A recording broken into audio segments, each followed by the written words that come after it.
We're on. You're on the bus. All right, well, good evening, everyone. At this time at 5:30, prior to calling our public hearing, calling for a public hearing, I do want to invite all of you, legislators and community members and staff who might be joining us, to please, our inaugural committee for Vice President-elect Biden sent a message asking all of us to just light a candle, ring bells, turn on your flashlights, just light up your house or wherever. And I want to encourage you to please turn on if you have a candle, to turn it on.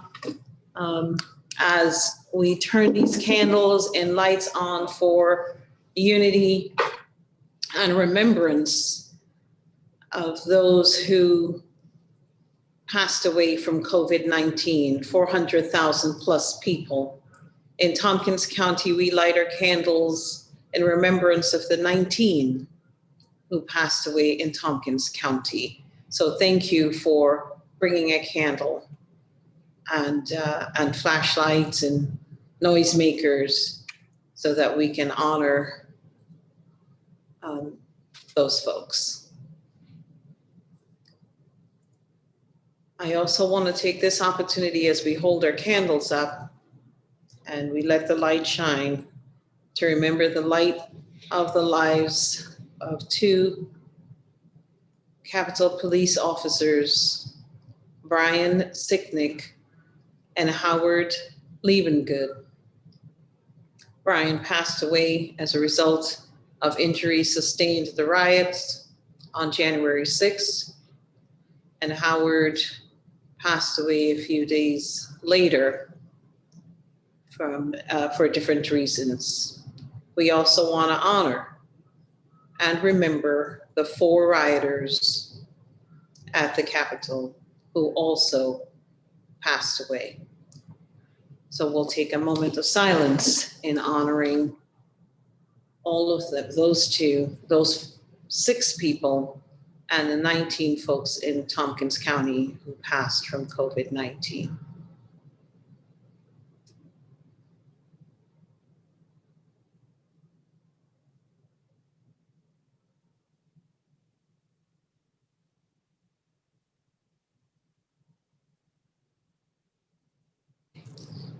May they continue to rest peacefully.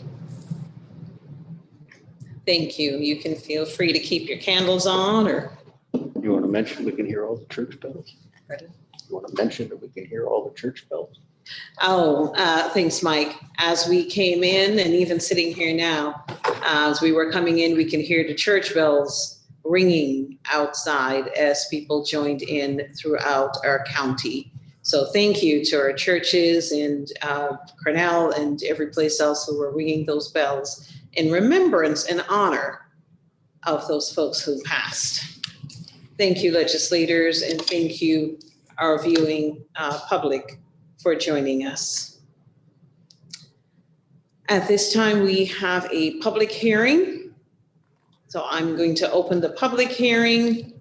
It's a public hearing concerning possible submission of any New York State CDBG CARES Act funding application. Is there anyone here to speak to the public hearing? We have no public to speak to the hearing. Any legislators or staff who wants to speak to this? If not, we will close the public hearing. Public hearing is closed. And I will invite you. We will open the meeting of the January 19th, 2021 meeting of the Tompkins County Legislature. Please join me in the Pledge of Allegiance.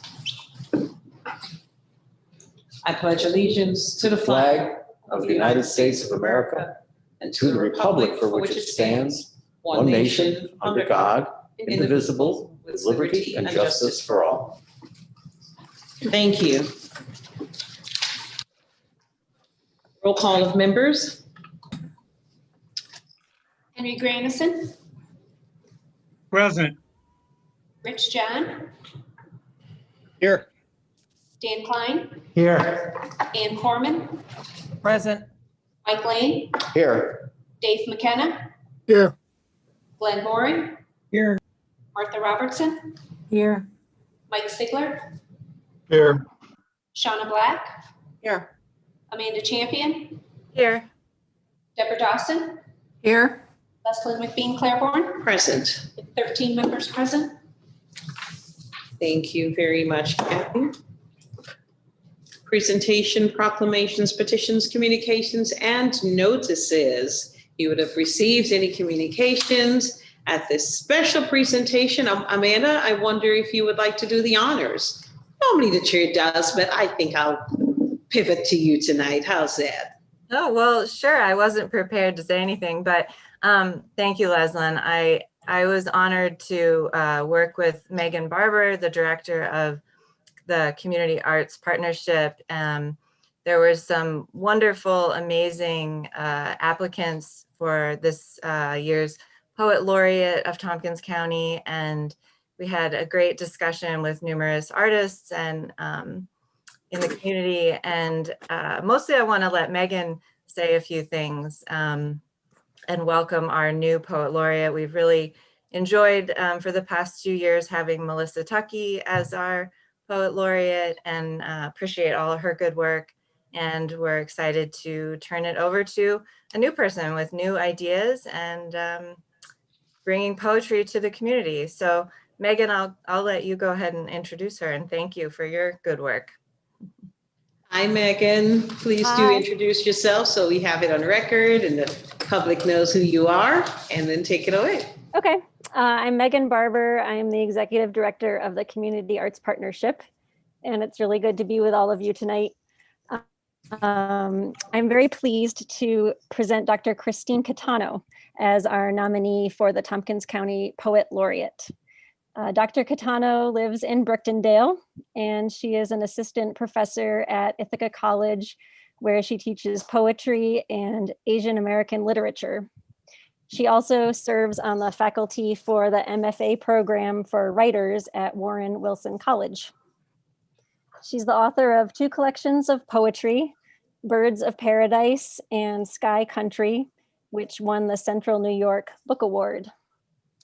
Her poetry moves both the heart and the mind. She has a calm, confident way of bringing people together around literature. And she's committed to issues of equity, inclusion, and anti-racism. We're very excited to present Dr. Christine Catano for appointment as our Tompkins County Poet Laureate. Thank you. Yay. Thank you. Thanks, And Megan. she's here with us. Dr. Christine Catano, congratulations on being appointed as the Poet Laureate for Tompkins County. Thank We you. are Hello, excited to hear everyone. from you.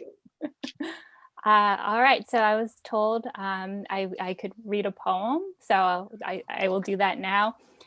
So I'm reading a poem and it's titled Ithaca Domestic, because I wanted to find a poem that was about this area and this space. During the pandemic, I did a lot of gardening, like I'm sure a lot of people were doing.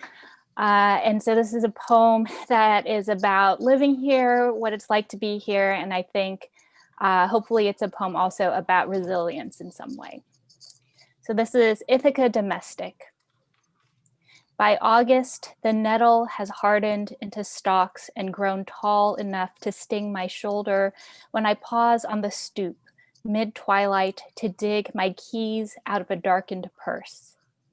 Last Sunday of the month, and I rise early through the mist of late summer flies swarming in the morning's wet heat to shovel, dig, and pull.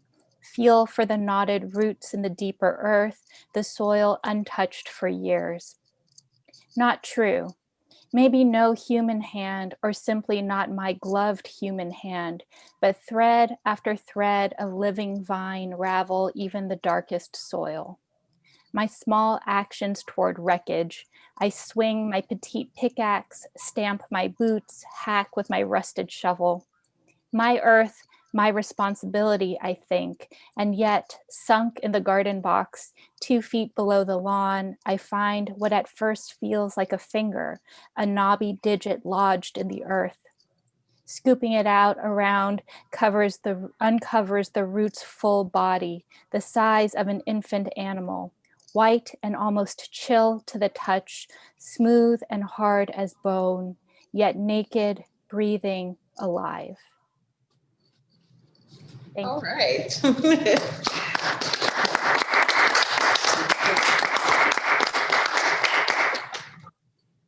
Thank you, Dr. Catano. Is there anything else you'd like to share?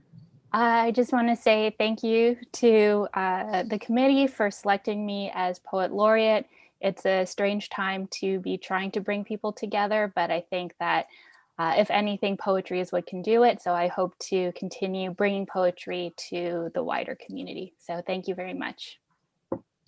Well, thank you. Thank you so kindly, and thank you for agreeing to serve as our Poet Laureate. Know that the invitation stands, that you can let us know and come at any time. Sometimes we do need that bit of relief to share your poetry with us, to share with us some of the work you've been doing around poetry in the community as our Poet Laureate. And we are very appreciative of you being able to do this and to represent Tompkins County in this area. So thank you again, and thank you for the beautiful poem. Thank you. All right. Any other sentiments from anyone else? Wait. All right. Well, thanks again, and we'll see you at another time. Just let us know. And thank you, Megan, again for the process. Amanda, thank you for participating as the legislature on the decision-making committee. Okay, we are going to move on to, we will have an executive session tonight. Jason, are you here? Is that right? Yes. Yes, that's correct. Yes. So we'll have an executive session tonight, just announcing for the purposes of discussing a personnel matter related to a particular person. We'll move on to privilege of the floor for the public. Where is all the public who wants to talk to us? No? They didn't show up today and then send us any letters. Well, what do you know? All right. Municipal officials, I did see Duxon. Hi, Duxon. Happy New Year and welcome. Hello, excuse me. Happy New Year. Congrats, Leslie, for another year of great leadership. Congrats to you too, Shona. Let's see. So last meeting, we took care of some development issues. We moved forward a developer agreement with Rimland and his group for the eastern half of the Green Street Garage. As you recall, the western portion is being redeveloped by Vicino. It's all affordable housing.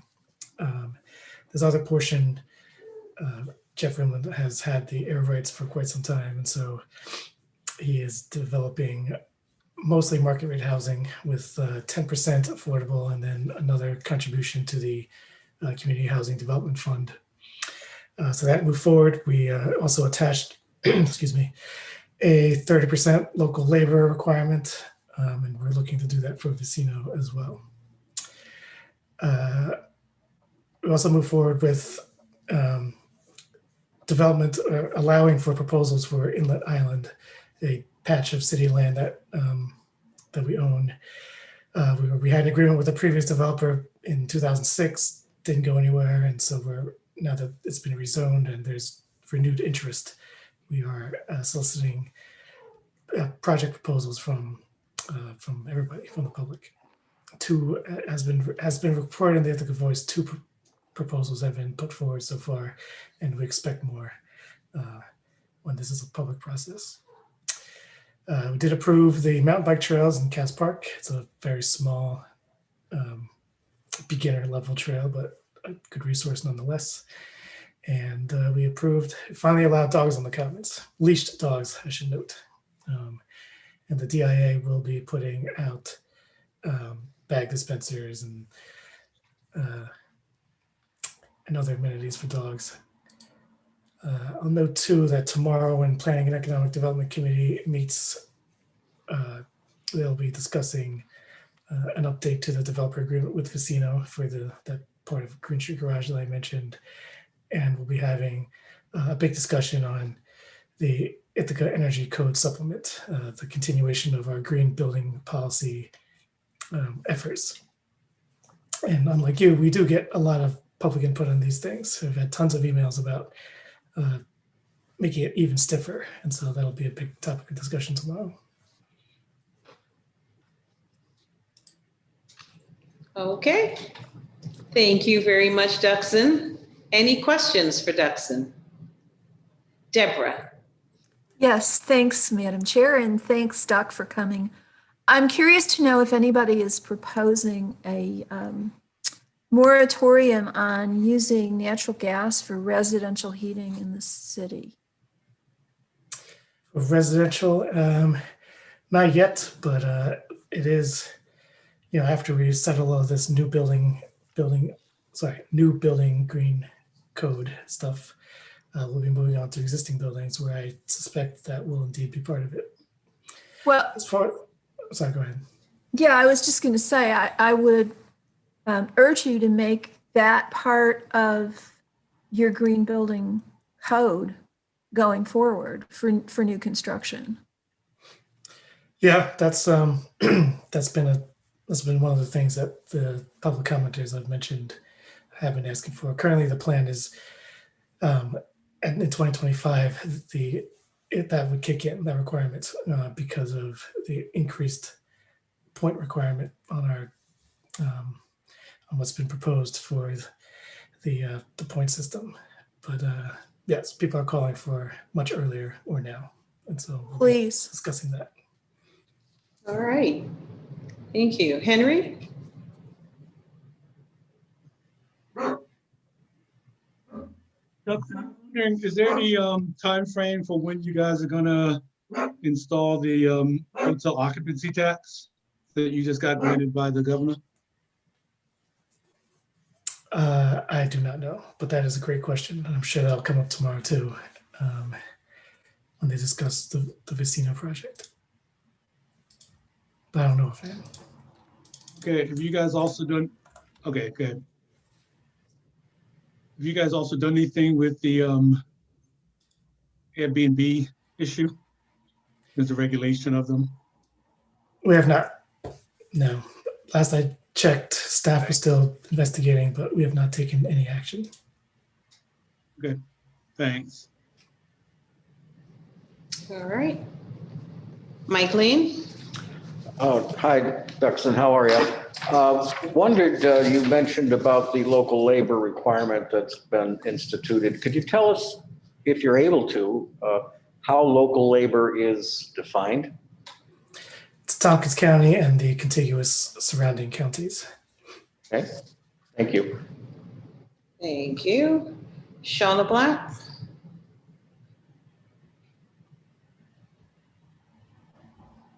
Powerful, Shauna, just powerful. Jeez. Thanks. Hi, Duxon. Liddy Barger came into our Health and Human Services Committee meeting and talked to us a little bit about the large grant that the City of Ithaca has received in regards to the Ithaca Anti-Displacement Defense Project. And I was wondering if you have any details on that. I don't. Okay. My colleague Laura has been hinting that there was big news on that front for months now, saying that like some state grants, they're not allowed to talk about it until a certain point, but that hasn't happened on our end yet. So that's news to me, although I had a sense that it had something to do with that topic. I'm afraid I can't tell you anything. I will let Laura Lewis be the bearer of that wonderful news. And I will not be mentioning that tonight at Health and Human Services. Thank you. Martha? I think you just did, Shauna. So I didn't give details. You said the short-term rental regulations, you haven't, you're in the middle of talking about that, the city? Yeah. Okay, I know that the town of Dryden just recently adopted some regulations. If you want to check their website, the details. And Oh, I have to say, it went through with very little public comment. So I don't know what they did, but maybe they did it right. So it might be. that's interesting. Thank you for that. Yeah. So one reason why we've taken it slow is that the town's effort to do the same was met with severe resistance. So that's interesting that Dryden kind of sailed through. So yeah, I'll take a look. Thank you. What kind of things are you thinking about? Do you know any details? I don't. I know that in my personal discussion with Tom Knipe, who was working on it, was to in fact do something very similar to the town, with a limit on the I forget the technical term, but renting out an entire house versus a single room out of a house. Something enough so that people can still do it for the graduations and other big events, but without really taking away from the supply of housing. Okay. All right. Thanks very much. Appreciate that, Doug. All right. Henry, one more bite. Yes. Dustin, you talked about a 30% local labor requirement. How did you guys come to 30%? Did you consult with local labor about the 30% amount? I mean, to be honest, it was kind of arbitrary. It was a George McGonigal suggestion. I think it was based loosely to be lower than what we've observed from the data collection from IDA abated projects. We've had to comply with the existing local labor reporting requirement.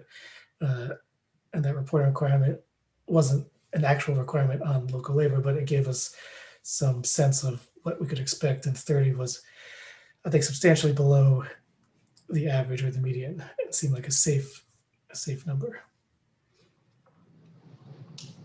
All right. Okay. Thank you. Okay. Thank you, legislators. Dustin, thank you very much. Thank you. Good seeing you all. Take care. And for bringing a report. Appreciate your time. Take care.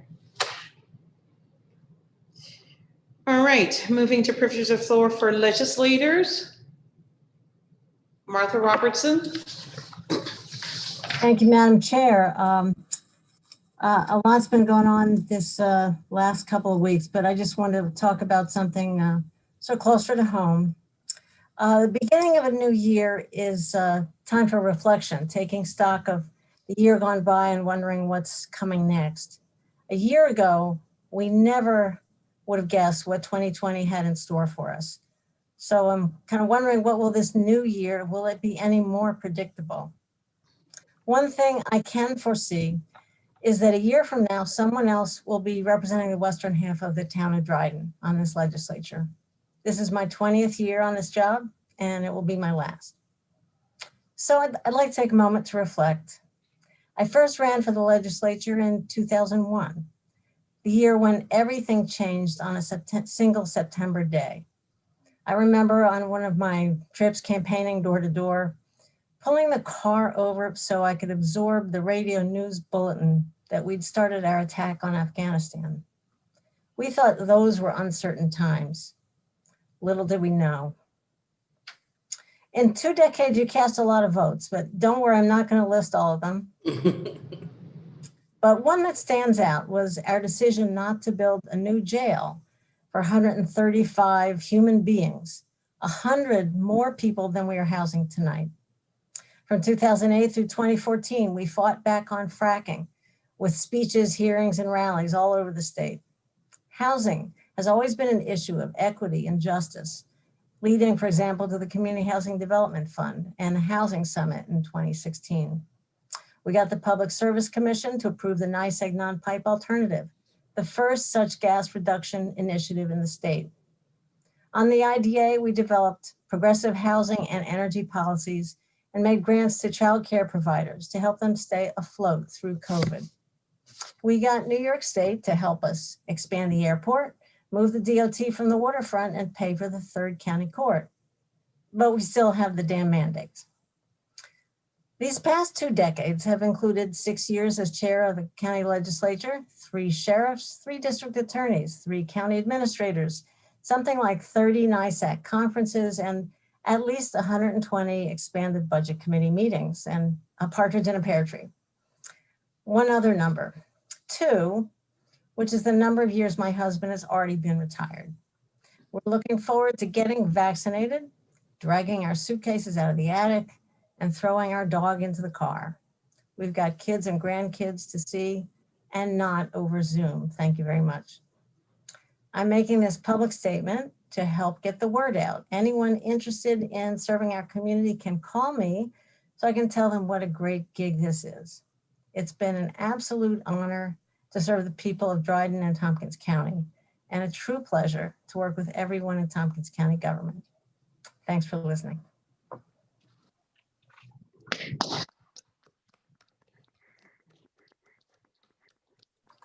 Thank you, folks. Thank you, Martha. 20 years goes by quickly, doesn't it? Yeah, and we don't look a day older, do we, Leslie? I don't. And everything else, and thank you for sharing publicly. Thank you for sharing with us and for, naming some of the highlights and the things that we have fought back against and the things that we have put in place and some of the progressive moves we've made. So thank you for doing that. And we look forward to continue to work this year to move some more needles. Absolutely, and it's a team sport, so it's we've done all that together. Yes, indeed. Don't say team and sport, Martha, because I go all the way to football. I and know. Then it's all over. We're there for the Bills. Sorry about the Steelers. Yes. Thank you. See, she's starting. But thank you very much, Martha. Thank you, from all of us. The time isn't up yet, and we still have a whole year. But thank you for the announcement. You bet. Thanks, Leslie. Ann Corman, and then Rich John. Thank you, Madam Chair. So I wanted to thank you for having a very short memorial moment in recognition and honor of the 400,000 plus people who have passed away in the United States due to COVID. And also, as we remember, over 24.2 million people who have had COVID and been affected also. And of course, all the family members for people who have had COVID or who have passed away. Mm-hmm. I wanted to thank the community for their continued patience as the slow roll of the vaccine comes out. I also wanted to remind folks that yesterday was Martin Luther King Day, and it's not just a day. You can celebrate service to your community at any day of the year. So if you haven't done so, please look to educate yourself and give service back to the community in any way that you see fit. Lastly, I just want to, on a very different note, just acknowledge one of our legislators, our vice chair, Shauna Black. It's her birthday today, and if people could unmute, and we're going to attempt to sing happy birthday really quick and try not to break Zoom. So like you made Jason pipe in. Jason, were you? Jason, could you start us? Is that why you jumped right on in there? Yep. Person we birthday to you. Happy birthday to you. Happy birthday, Donna. Happy birthday to you. And many more. Many more. We should all keep our day jobs. Thank you. Shauna, we can't let your birthday go by without the rousing rendition of Happy Birthday from the legislators and county administrator. You know that. It's Thank you. becoming a tradition now. Jason suffered through it, so should you, but we truly do wish you well. Thanks, Annie. Anything else, Annie? I think that was quite enough, but thank you. Rich John. Thank you, Leslyn. And yeah, that was pretty awful. But anyway, happy birthday, Sean. I would mention congratulations to our poet laureate. I just think it's one more reason this is the best place on earth, that we have these traditions. It's a really good one. And yes, go Bills. But what I really wanted to talk about, and my apologies to Mike Sigler, because he was at a meeting where I already talked about some of what I'm going to mention. I'd like to reflect on what happened at the Capitol, and I'm sure many are just sick of hearing about it. But back in 1979, I was really fortunate. I got to serve as a congressional intern for our congressman at the time, Matt McHugh. And it was a wonderful experience. I was down there for a summer.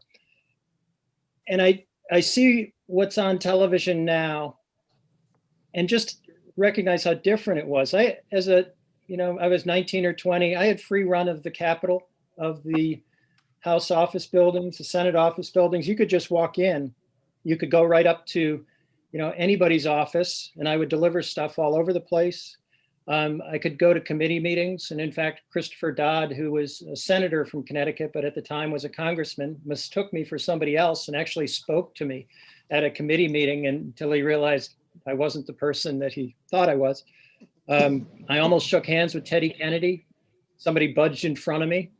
I went and saw the astronauts on the steps of the Smithsonian just down the way. And you could walk right up, you were just there. And you could walk into the Capitol. I walked into the gallery and could sit and watch debate on the floor. That's not the way it is now. And I think about it in terms of one of the classes that I teach. I teach a course on compliance, so rule systems and where do rules come from. And often rules are totally reactive. They follow problems, that you have something bad happen and then you need rules to address it. And you think about the ratcheting up of security systems as a result of terrorist actions. Oklahoma City, suddenly we were far more aware of access to public buildings. There was a horrendous event over at the DSS in a neighboring county, and that brought metal detectors to our DSS and our courthouses. Obviously 9/11, a signal event, and the amount of money our government now spends on security as a result of that.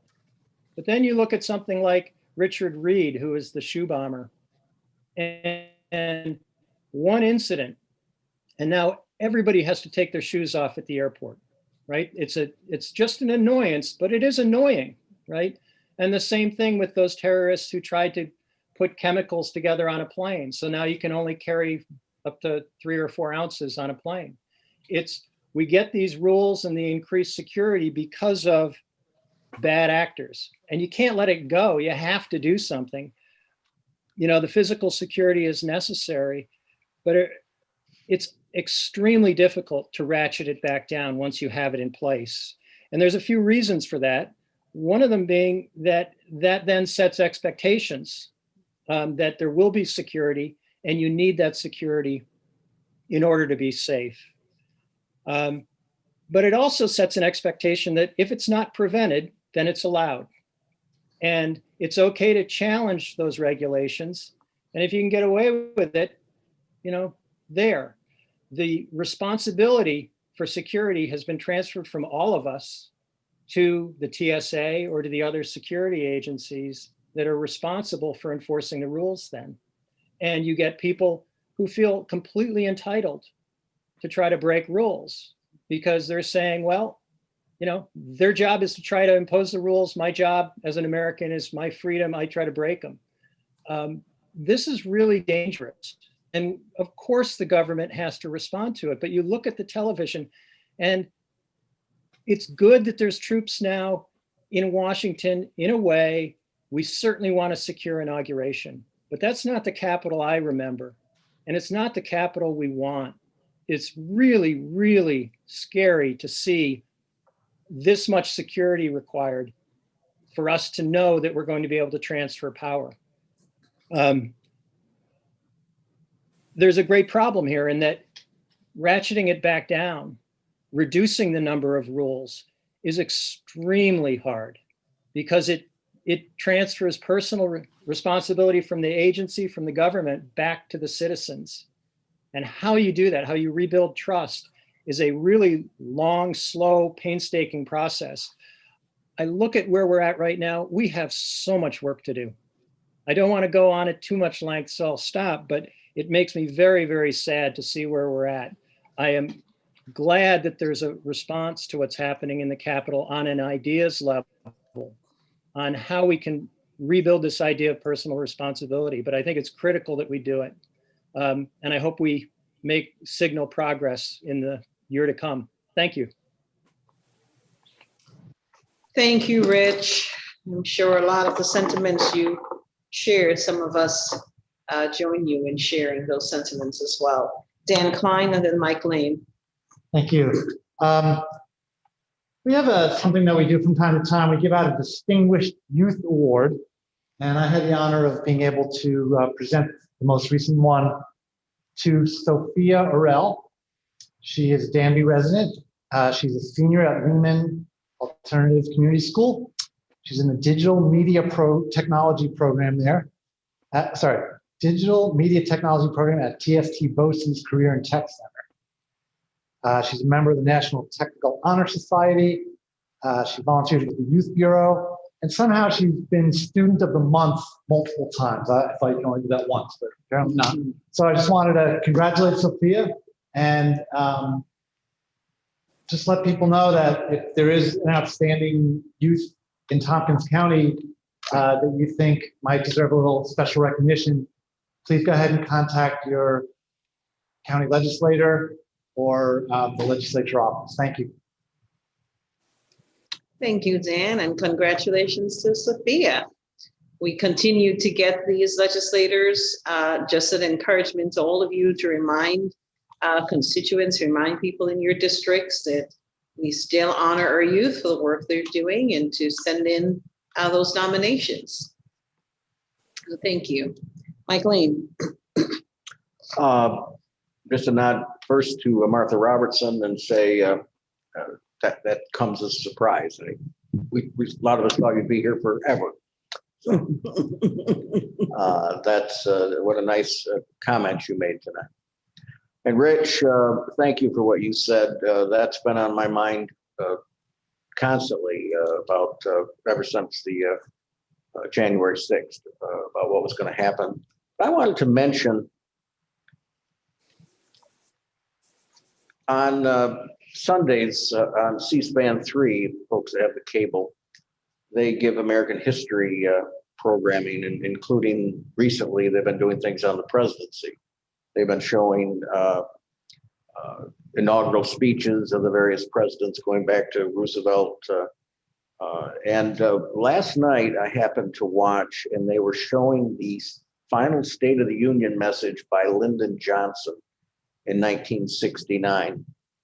After Richard Nixon had been elected, he was giving this speech. I personally have always thought that Lyndon Johnson was one of the greatest presidents we've ever had.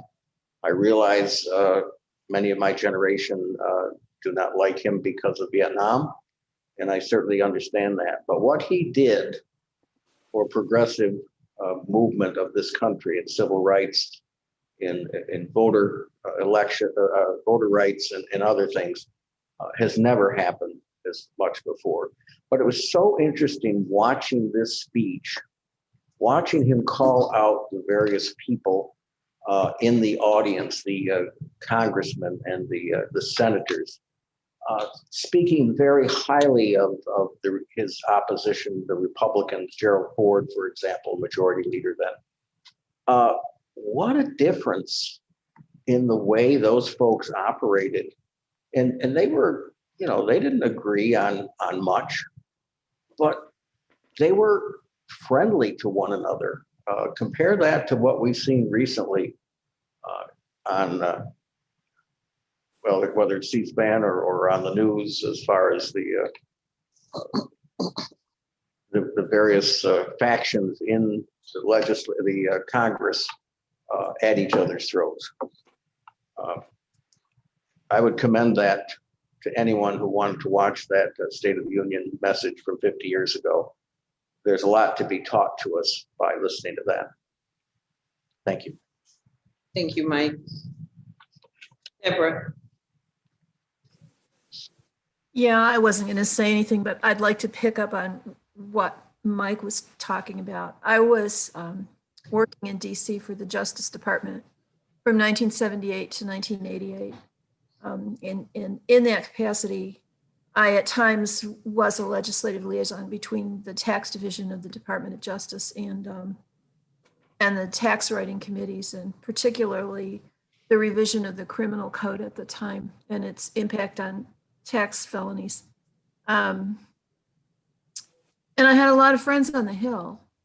And Mike's right. I mean, if you were there, I mean, first of all, there was no security in the buildings, really.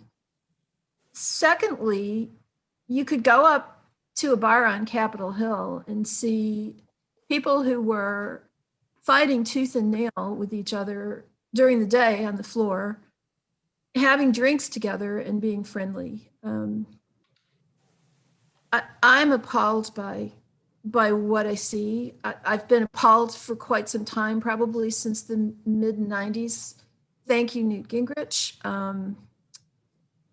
I hope we can get back to not having America divided up into two teams and, you know, pursuing policies for the simple gratification of watching the other side squirm.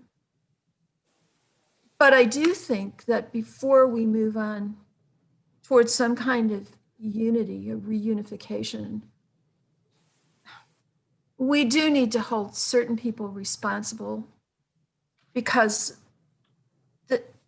what happened on January 6th, the culmination of 4 long years of corruption and divisiveness and hate, the people who are responsible for that must be held accountable.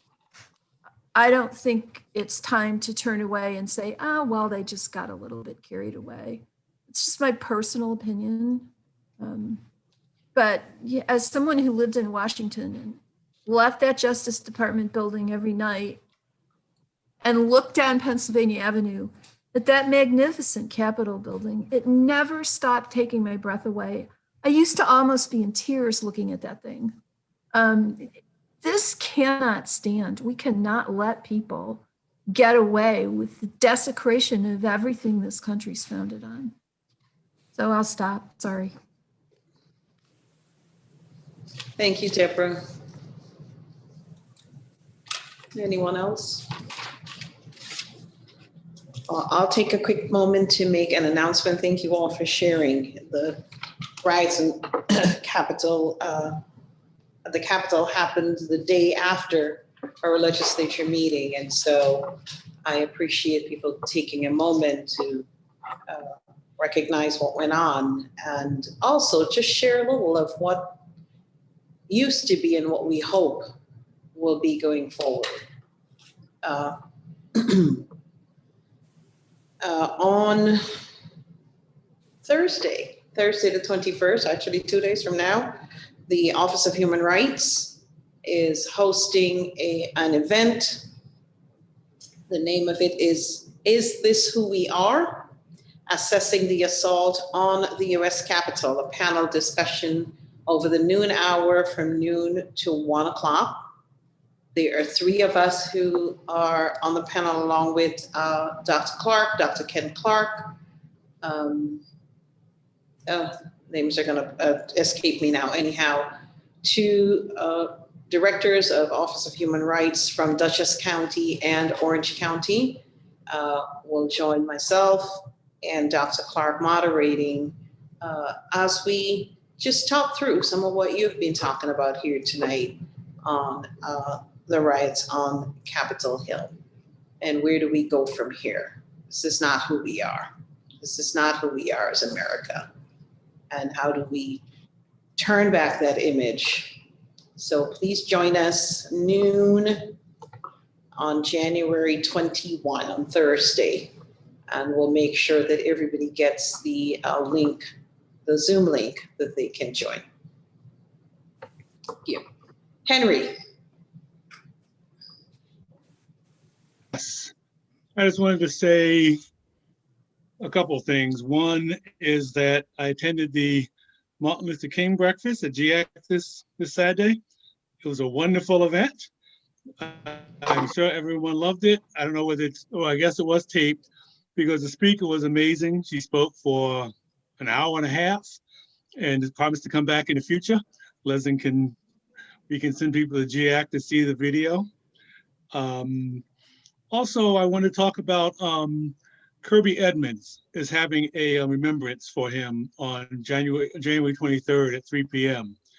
We can post the website or whatever.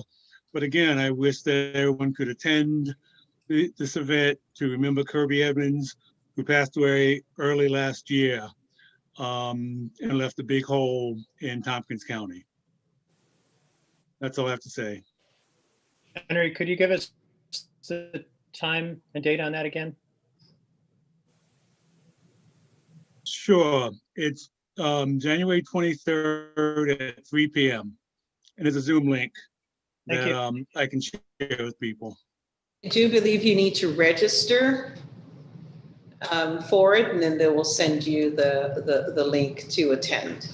So if anybody's interested, we'll certainly send you the email for registration. You know, just hit me up and we'll make sure that happens. Thank you, Henry, for acknowledging the GIEC breakfast. Like you said, our speaker was wonderful. I literally just got a text message that she's also covering or a big part of the Biden inauguration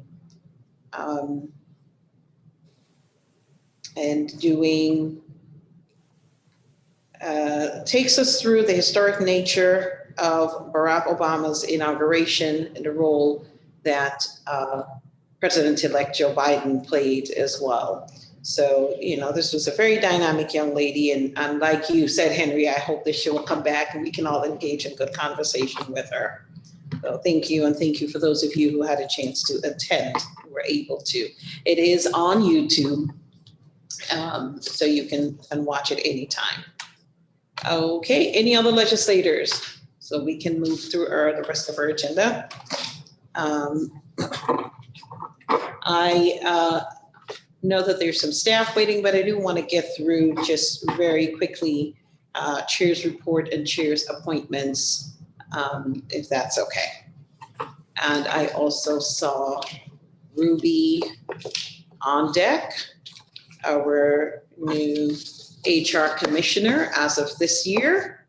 I know Ruby attended a meeting prior to now, but I do want to officially welcome Ruby to Tompkins County and to the role of Commissioner of Human Resources. Thank you for being here, Ruby. Thank you for showing your face so we can be reminded who you are, that big smile. Welcome to Tompkins County. We look forward to working with you as an entire body, and I'm sure we'll have a chance to meet you in person some point soon. So welcome again. Thank you. All right. Legislators, I hope to get this statement out to you earlier today, but the minutes ticked away. I told Martha the minutes just tick away, and before I know it, it's 1:30 in the morning. But indulge me, please, as I read through my 2021 statement. At our organizing meeting, you, my colleagues, voted to elect me as chair of this legislature for 2021. I want to take time now to thank you sincerely for your vote of confidence. I'm not the best leader. I would never say that I am. If I were, the world would be a whole better place.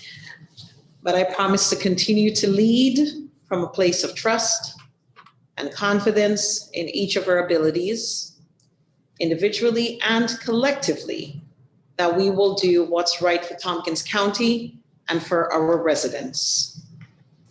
This is not a job of ego or big eyes and little U's. I don't see it that way. It is one of respect, coordination, communication, and transparency to the best extent possible.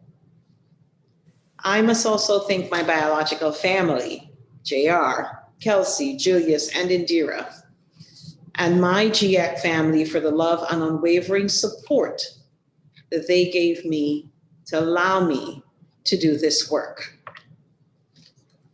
Vice Chair Shauna Black, at our organizing meeting when you were unanimously elected as our Vice Chair for 2021, you described yourself as my wing woman, and that sat with me. I thought about it when you said it, and I wanted to disagree with you. Respectfully, I will disagree with you. We have worked collaboratively as a true team. It wasn't me and you doing the cleanup or being the wing person. There were instances when I was Robin and you were Batman. And there were instances when I was Batman and you were Robin. We set out to deliberately present a collaborative and cordial partnership, but we didn't have to work at it. It fell into place organically.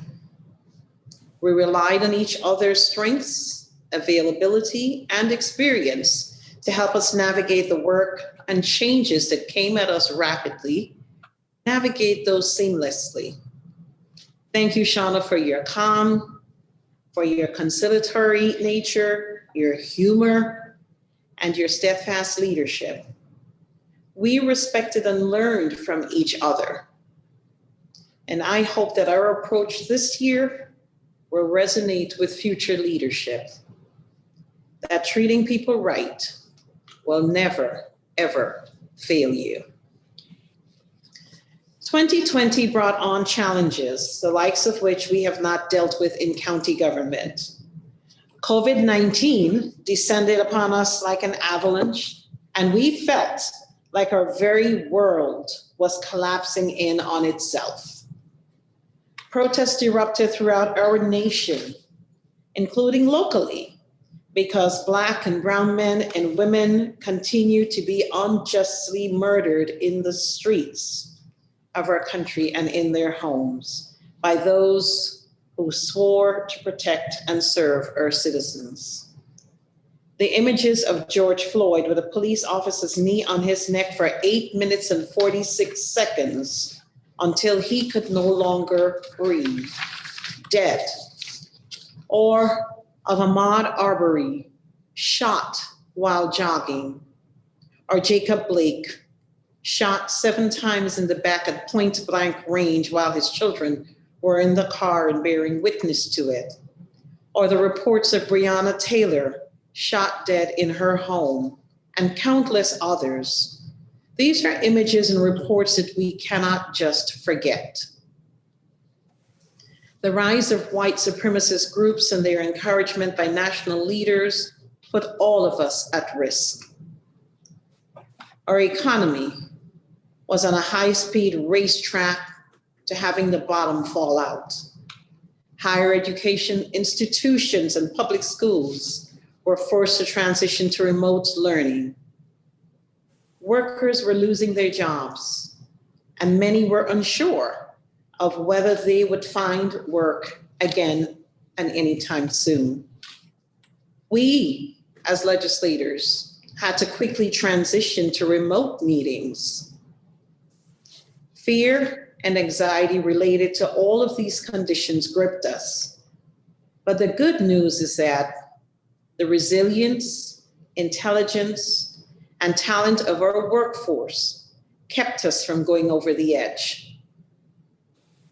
Our staff, led by County Administrator Jason Molino and Public Health Director Frank Krupa, spent sleepless nights planning and strategizing on a response plan to the twin pandemic of COVID-19 and systemic racism. They built an inclusive community partnership team and rolled out a comprehensive response plan to COVID-19 that set the standard for New York State. We all should be very, very proud. Staff from other departments accepted reassignments, dusted off skills they might have forgotten they had, and became communication specialists, contact tracers, and more. I want to pause and thank the Emergency Operations Center leadership team, Deputy County Administrator Amy Hendricks, Communications Director Dominic Recchio, who didn't know what he was getting into when he applied for this job. I don't think Dominic has had a vacation, Christmas Day, New Year's Day, any of those days. He was working because we saw those things coming out. Director of Assessment Jay Franklin, Interim Commissioner of Human Resources Lisa Holmes, and everyone else who without question stepped into various roles to help manage our response to the pandemic. If we as legislators could do the work of all the staff, we would not need them. So I want to acknowledge that we have hired and have working for us a highly skilled, experienced, and future-thinking workforce who have not failed us. I applaud them and encourage us to trust that they know what they are doing. Otherwise, they will not be here as part of our team. I also want to appreciate that we listen to our staff who self-selected to take on the daily task associated with forwarding the county's diversity, equity, inclusion, and justice movement. They brought forward a well thought out and visionary proposal to hire our first Tompkins County Chief Equity and Diversity Officer, and we did so. We accepted that policy decision and we moved on it. Welcome again, Deanna Carruthers as our CEDO. As we continue to address the pandemic of systemic racism, we look forward to your leadership and stand ready to support you in this change movement because we acknowledge that it will take all of us. Thank you, Tompkins County staff, for all that you do. As we roll into 2021, we continue to struggle with bringing in the revenues at the levels to which we have become accustomed. They have been dismal. They have been frightening, especially our sales tax report. It will take time to recover. Despite what seems like insurmountable challenges still ahead, I feel confident in declaring that the state of our county is solid, and that is because of all of us. The work that we do and we put in, not just us legislators, but I mean the entire county government. We would love for the state of our county to be strong, but at least we know that with a solid foundation, we can build our way back to strong.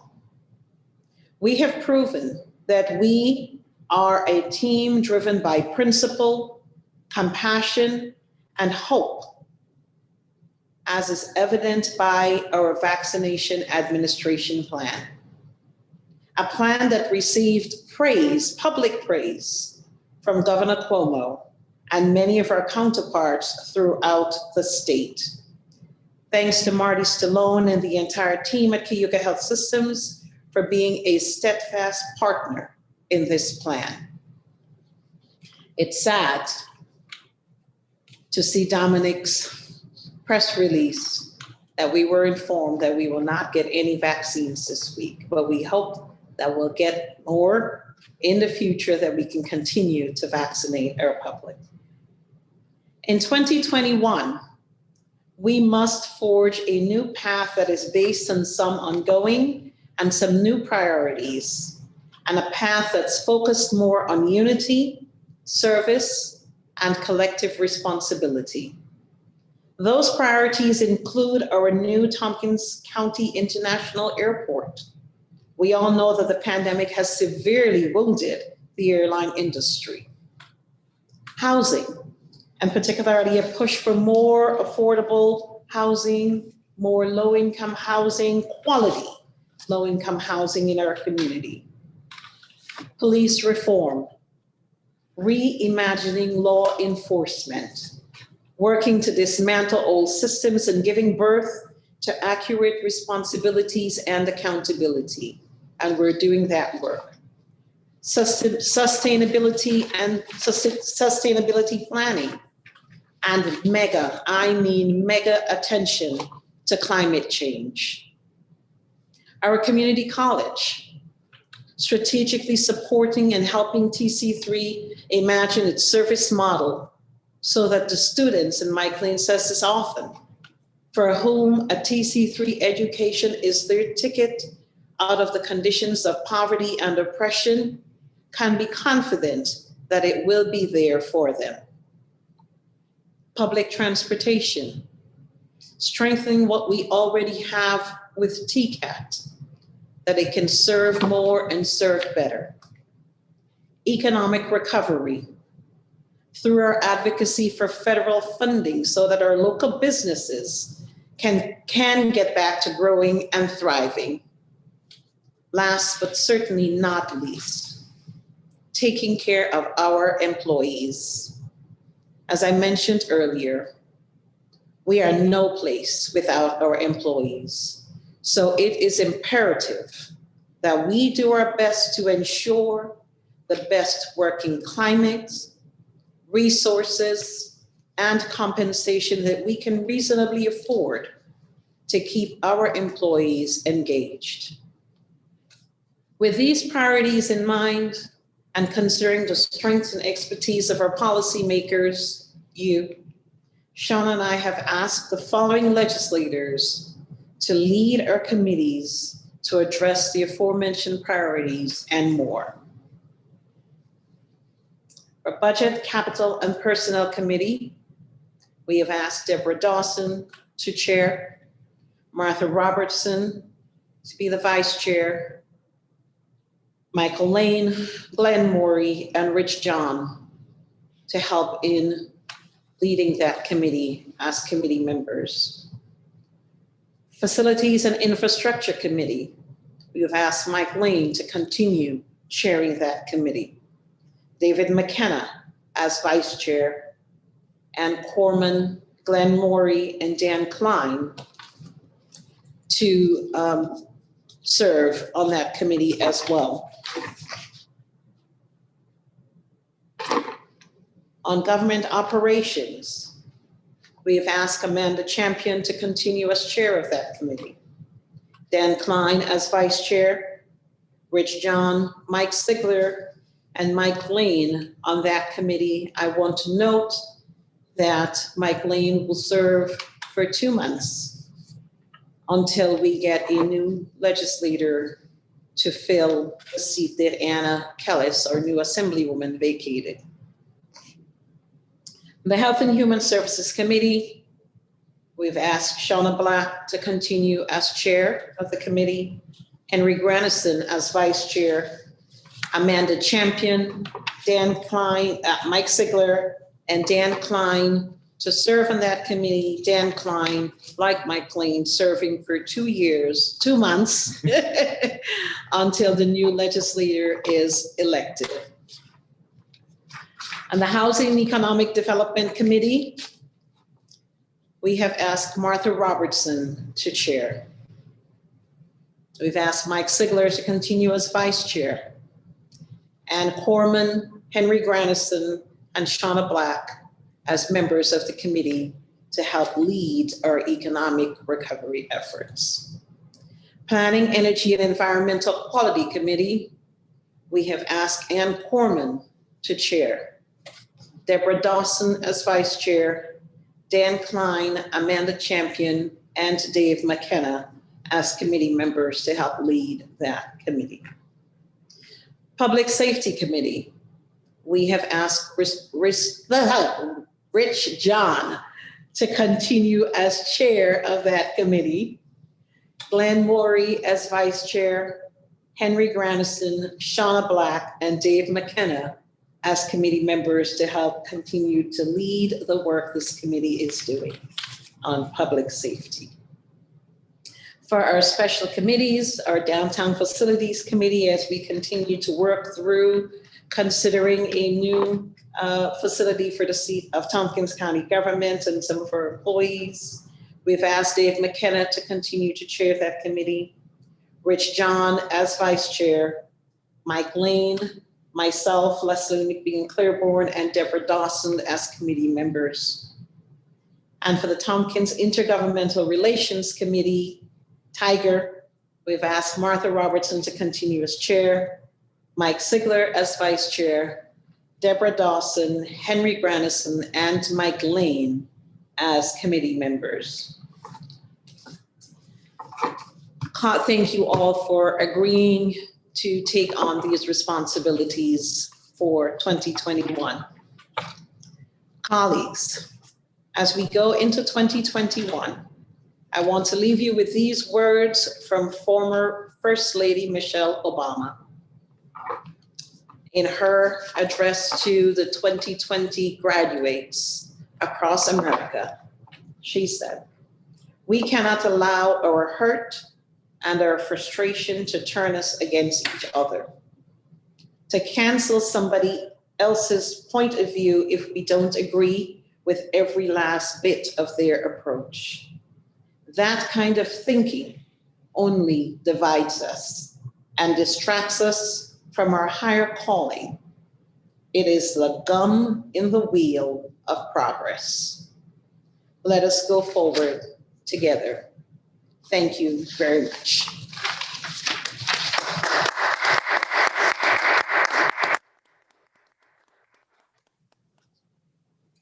Thank you. I will move on to the chair's appointments. Along with committee appointments, there are also appointments, liaison appointments for 2021 to the Ithaca Area Economic Development Board of Directors. For some people watching, formerly TCAD, Martha Robertson and Mike Sigler. To the Ithaca Area Economic Development Executive Committee, Jason Molina. To the Chamber of Commerce, Mike Sigler, Leslie McBean Claiborne, alternate. To Cooperative Extension, Colonel Cooperative Extension Services, Amanda Champion and Shauna Black.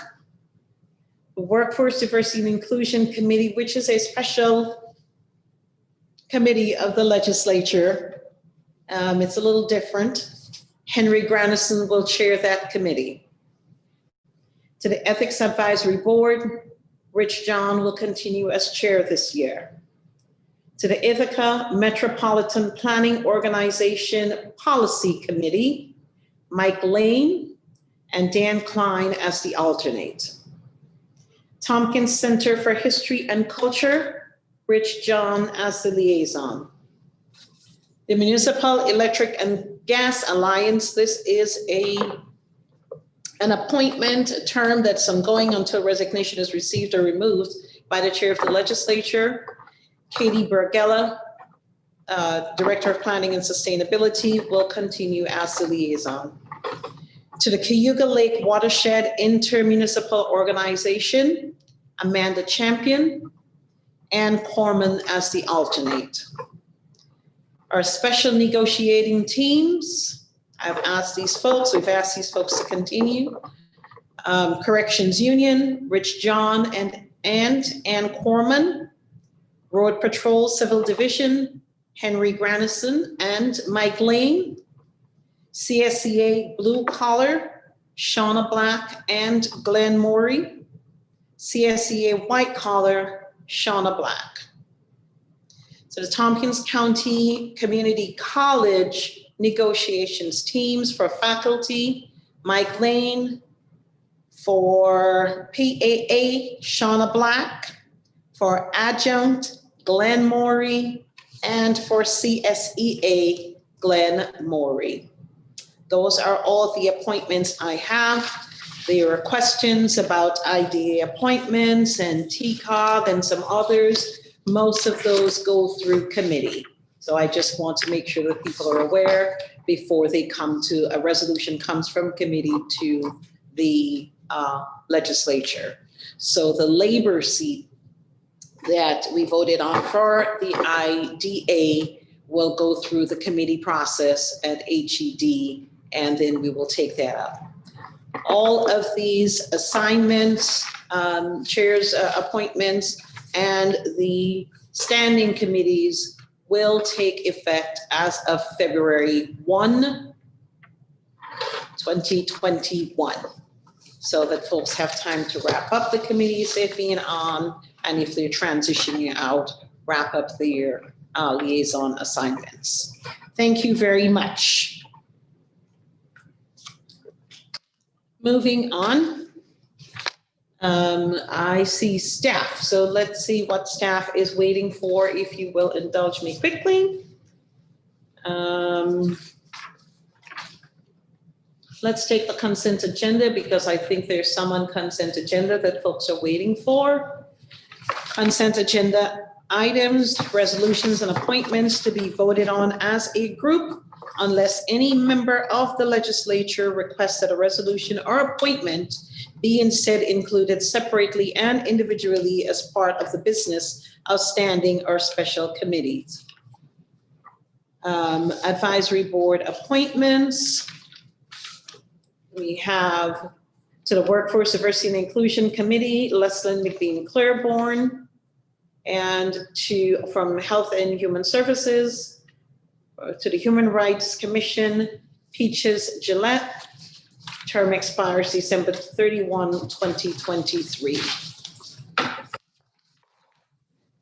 To the resolutions, under Tiger Committee, Resolution A, urging New York State to establish a Blue Ribbon Commission to reimagine and redesign state local service delivery, ID 9848. Health and Human Services Committee, Resolution B, 2020 Tompkins County Office for the Aging Budget Adjustment for the State-Funded Unmet Needs Program, ID 9842. Under Government Operations Committee, Resolution C, resolution to update the Administrative Policy Manual, Policy 06-07, Procurement, ID 9841, and Resolution D, refund of taxes, Village of Lansing, 45.1-1-51.13/7, ID 9839. May I have someone move the consent agenda, please? Moved by Amanda Champion, seconded by Ann Corman. Vote on the consent agenda. Henry Grandison, there's a hand. Henry Grandison, Yes. Rich John, Yes. Dan Klein, Yes. Ann Corman, Yes. Mike Lane, Yes. Dave McKenna, Yes. Glenn Maury, Yes. Martha Robertson, Yes. Mike Sigler, Yes. Shauna Black. Yes. Amanda Champion, Yes. Deborah Dawson, Yes. Yes, 13 ayes, 0 noes. that passes unanimously. Thank you. I see Nick. I suppose Nick is waiting for Resolution E. So I will ask Mike Sigler, Vice Chair of Housing and Economic Development Committee, to take that up. Sure, I said. Let's see here. So adoption of local law number A of 2021, a local law amending local law number 4 of 1989, Tompkins County Hotel Room Occupancy Tax Law, amending the exemptions in section 150-12 of the Tompkins County Code, ID 9496. Nick, take it away.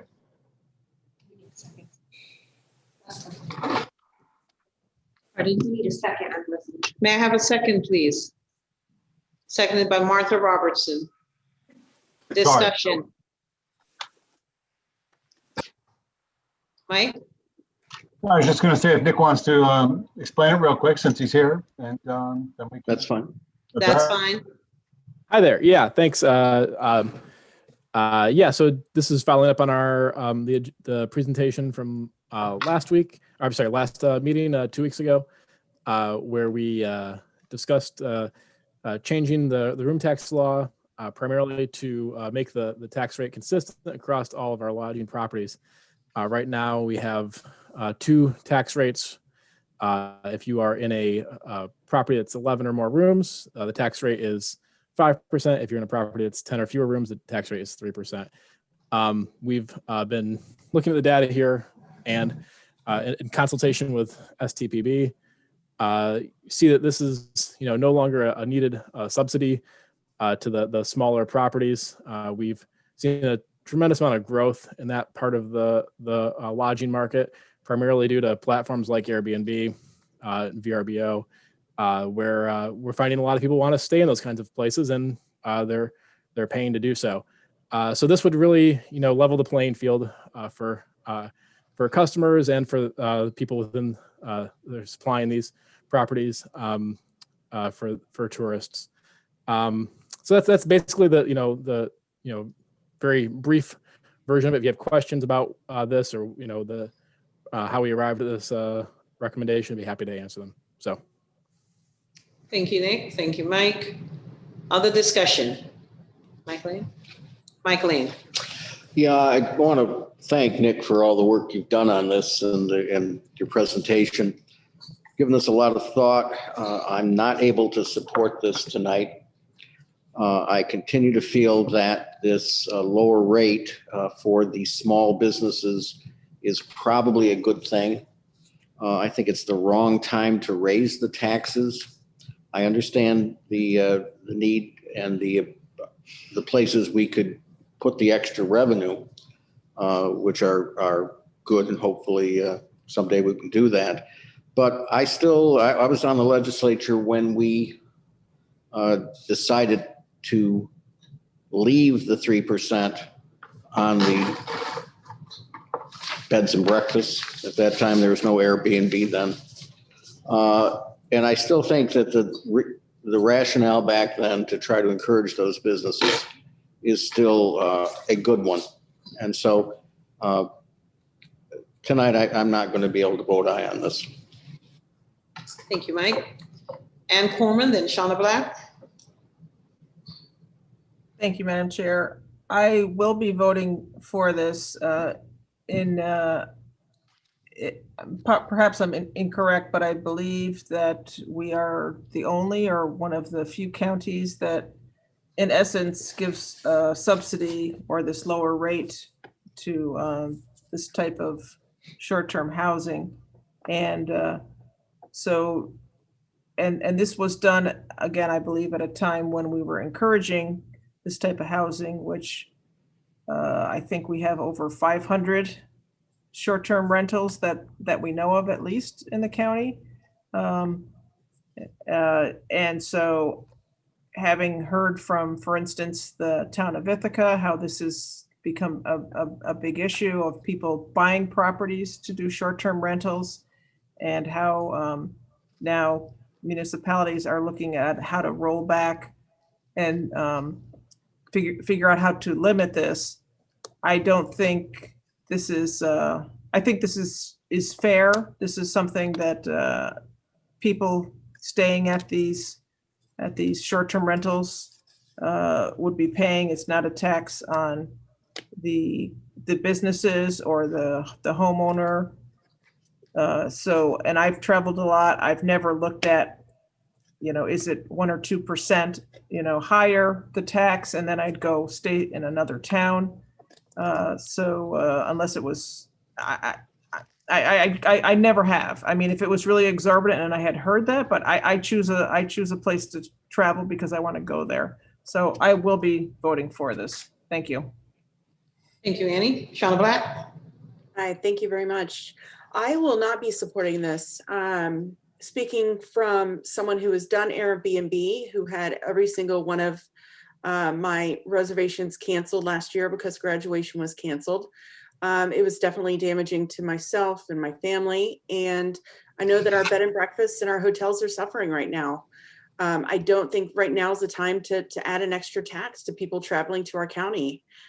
So I will not be supporting it. Perhaps in a future time I would, but this year is just not a good year. Okay, thank you, Shauna. Deb Dawson, then Martha Robertson. Thank you, Madam Chair. Yeah, Shauna's right. Our hotel and tourism industries have been suffering, but it's because of COVID. I really feel, especially after watching the governor's presentation today, the state's going to put billions of dollars to reinvigorate the arts. And the way we support our arts here in Tompkins County is in no small part through the hotel taxes that are distributed through the STPB. If we want to continue to be a destination of choice, we need to support all of the things that STPB pays for. And I'd much rather add a 2% tax that's paid by outsiders who visit us, rather than somehow or another be taxing our residents to support tourism. So I will be supporting this. Thank you. Thank you, Deborah. Martha? Thank you, Leslie. I'd agree with Annie and Deborah. I'd also point out that we had a public hearing on this law back in September, and we didn't get a single person come speak for or against it. I don't think we got any public, written comments either. Certainly, if this were seen as a threat, I think we would have heard from the people. I know that Nick sent the survey that he did to the CVB, to something called the Bed and Breakfast and Vacation Rentals of Greater Ithaca, plus the tourism newsletter that goes to more than 400 different people. I know in the past when we have talked about sort of regulating Airbnb or trying to get, as a number of years ago, when we wanted to get people to register, we got lots and lots of public comment. So I think that I really think that, oh, and by the way, and Nick told me that, I said, well, so is there any list of Airbnb hosts that we can send to? He said, well, Airbnb has a database, but they won't share with anybody. And so there's no way we could have solicited any more directly than that. So I think this is what some people call a nothing burger. Honestly, I think, again, it's a tax paid by outsiders. It would be about estimated $200,000 revenue a year that we surely can use. And my understanding is, in fact, that the Airbnb or the short-term rental business has picked up more than the hotel business has picked up. After the initial lockdown, I think that the short-term rentals have picked up. So I think this is a subsidy that had its time and place. The business has outgrown it, doesn't need that subsidy. And the revenues really have an important purpose that will help to build the future Airbnb business. The more we, can invest in outdoor recreation and other STPB priorities, the better. So I think this is a great move that isn't going to hurt Tompkins County residents, only going to help us. Thanks. All right. Thanks, Martha. Henry and then Dan Klein. Yes, thank you, Nick, for your presentation. Can you tell me about the results from the survey? Those are the numbers of responses and what the people also had to say about the tax. Sure. Let me just pull up my file on that. We had about 26 responses, if my memory is correct. And bear with me here as I navigate my computer to find this.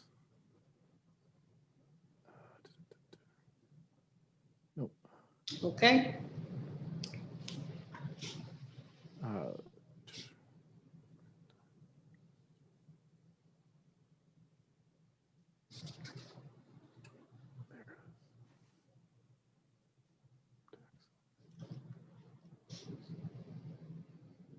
Okay, pulling it up.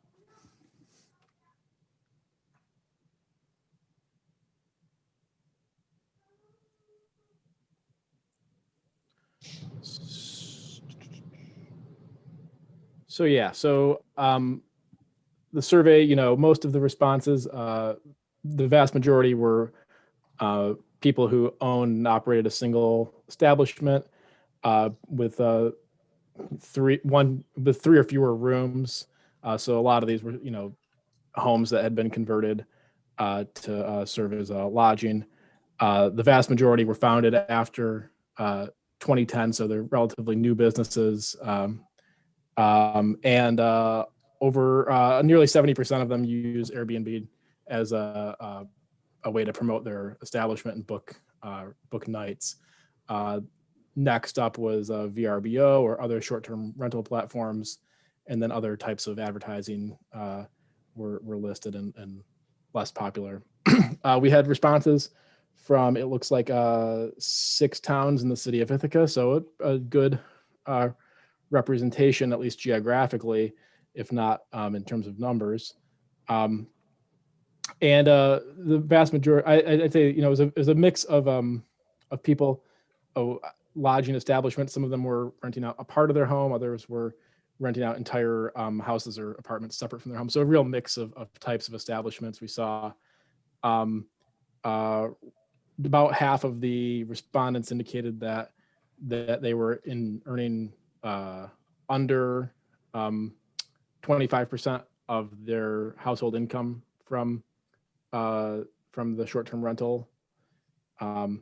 We had several questions focused on the uses of room tax that we asked the people, and by and large, just to really summarize it here, half or more of the respondents generally found that those were important uses of funding. So we saw that was something that the existing lodging industry is taking advantage of and finding value in. We had, we asked, how often do guests comment on the local room tax? About half of them said rarely or never. We had sort of mixed results when we asked about, if they believed that a 5% room tax would be appropriate for their lodging establishment, more on the no side than yes. We had a mix of results for when we asked about if we believed guests would be willing to pay the additional room tax, about 50% saying no to one degree, and about 30% saying yes to one degree or another.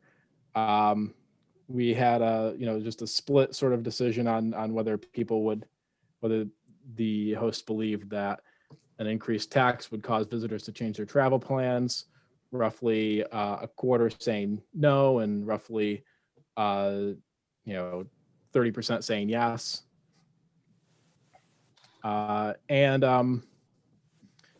Similarly, with whether or not an increase in the room tax would have an adverse impact on their business, we saw that roughly 20% saying that it would not, and roughly 40 or 50% saying that it would. And sort of a mix of results on whether the use of room tax funding would be worth the costs. We had approximately half saying no, and approximately 28% saying yes, which is actually disagreeing with earlier statements that many of them agreed with. So some things that need to be shaken out there. And then the overall question of whether or not they would support the tax. Unsurprisingly, I think we had about half, 54% of the respondents saying no, they would not support it. About a third, 31% saying they weren't sure, and 15% saying that they would support it. So, at the end of the day, I think, nobody's surprised that, we ask people if they want to pay it, they want to have another tax higher. They said they don't want it.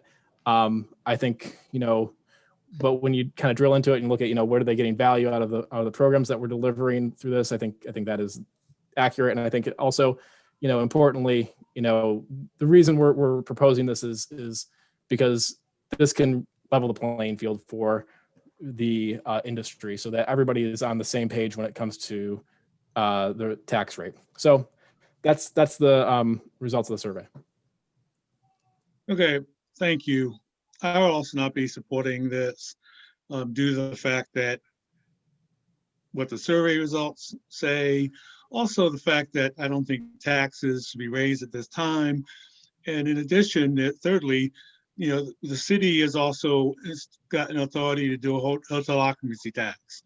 So for the city Airbnbs, there'll be additional tax they'll have to pay. And so I can't support this. Thank you.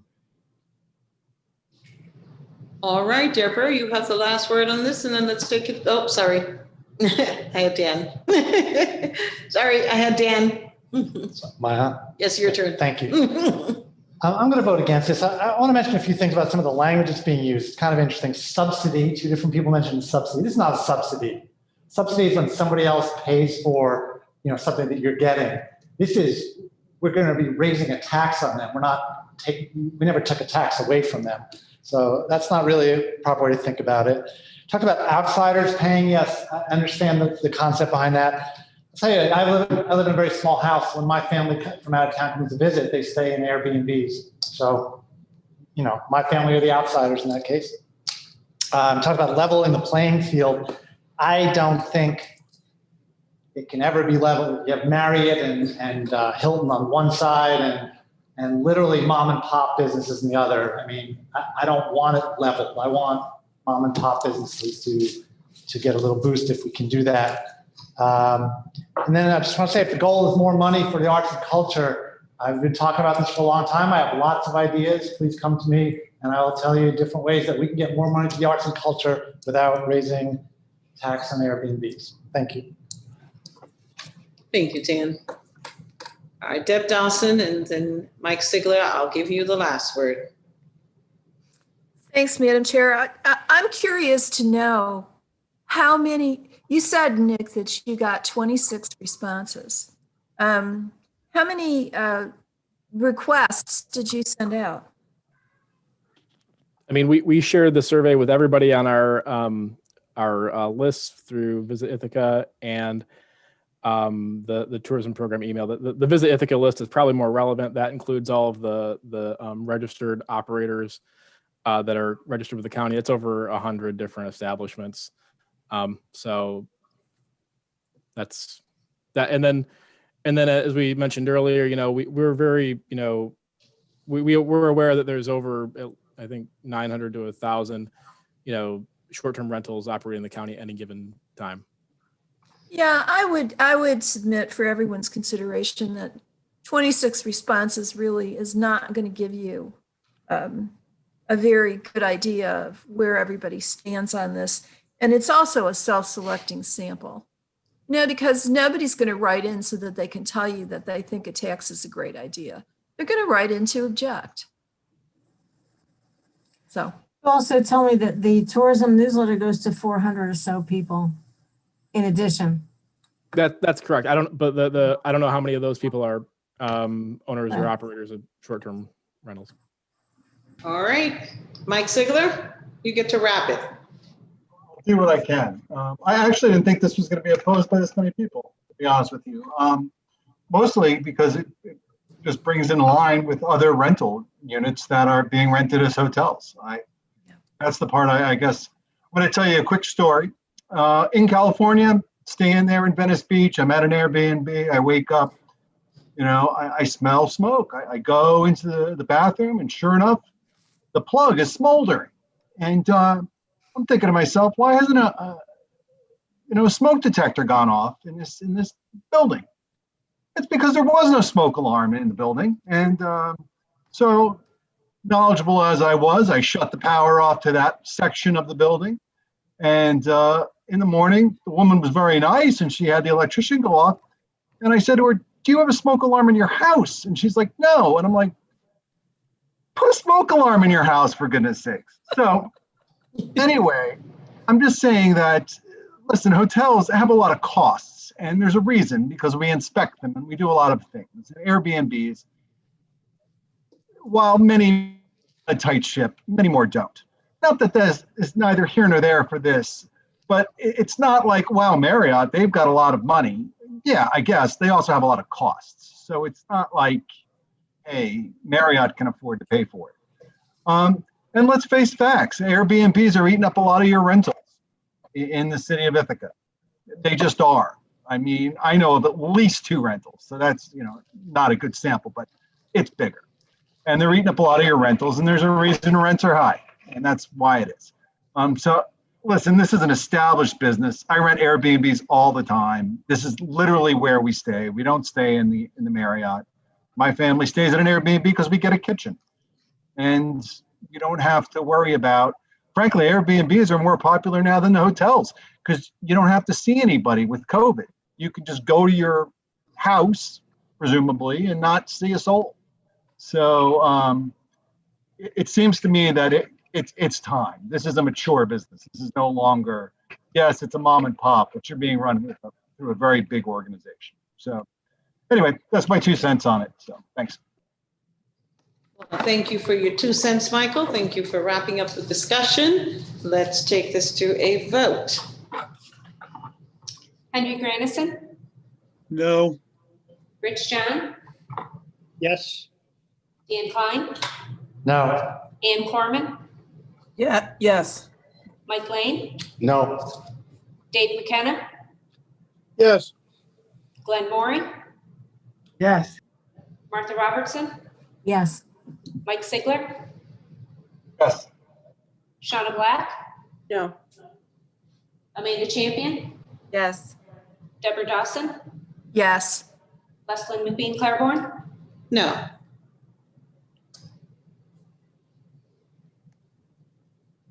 we have 8 ayes, 5 noes. That carries. Thank you very much. Thank you, Nick, for joining us. New tax. All right, any other staff waiting for anything else? Nope, I think we've got everybody. Let's go back to our regular agenda. Reports by county administrator, county attorney, and director of finance. County administrator, are you ready? Let's see, what time is it? Yeah. Yes, I am, Leslie. Thank you. We have our regular update on COVID, and I'll share my screen with everyone.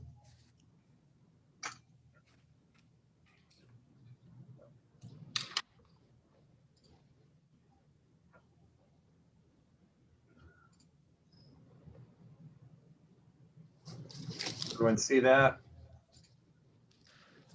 Yep. Yes. So this is the format we've used to give updates, given them every legislative meeting since the beginning of COVID. Frank and Amy and Dominic and Jay are in the EOC, so they'll be able to answer any questions you have related to some of these issues, as well as myself. Just a little recap since January 6th, the last time we gave this presentation at the last ledge meeting. As you can see, cases are strong, so to speak. Community disease surveillance still continues to be a priority for us now, along with vaccinations. And Frank will talk a little bit more about vaccinations. Last time we met, we've had over almost 500 cases, since then, and unfortunately 3 deaths. Executive orders continue to come in volume. As you can see, we've hit the 90 mark on executive orders, and most of these are extensions of existing executive orders. Nonetheless, they come out. The past 2 weeks have been fast and furious. There's been a lot of changes on the fly. The state has changed its approach to vaccinations. We've been getting information very quickly without much forewarning, as we've tried to work in partnership with CHS to get the vaccination site up and running, which has been very successful. Which is great to see. And our region has been spoken to and spoken about by our state representatives and NISAC as being a leader and a model for folks to follow in terms of best practices.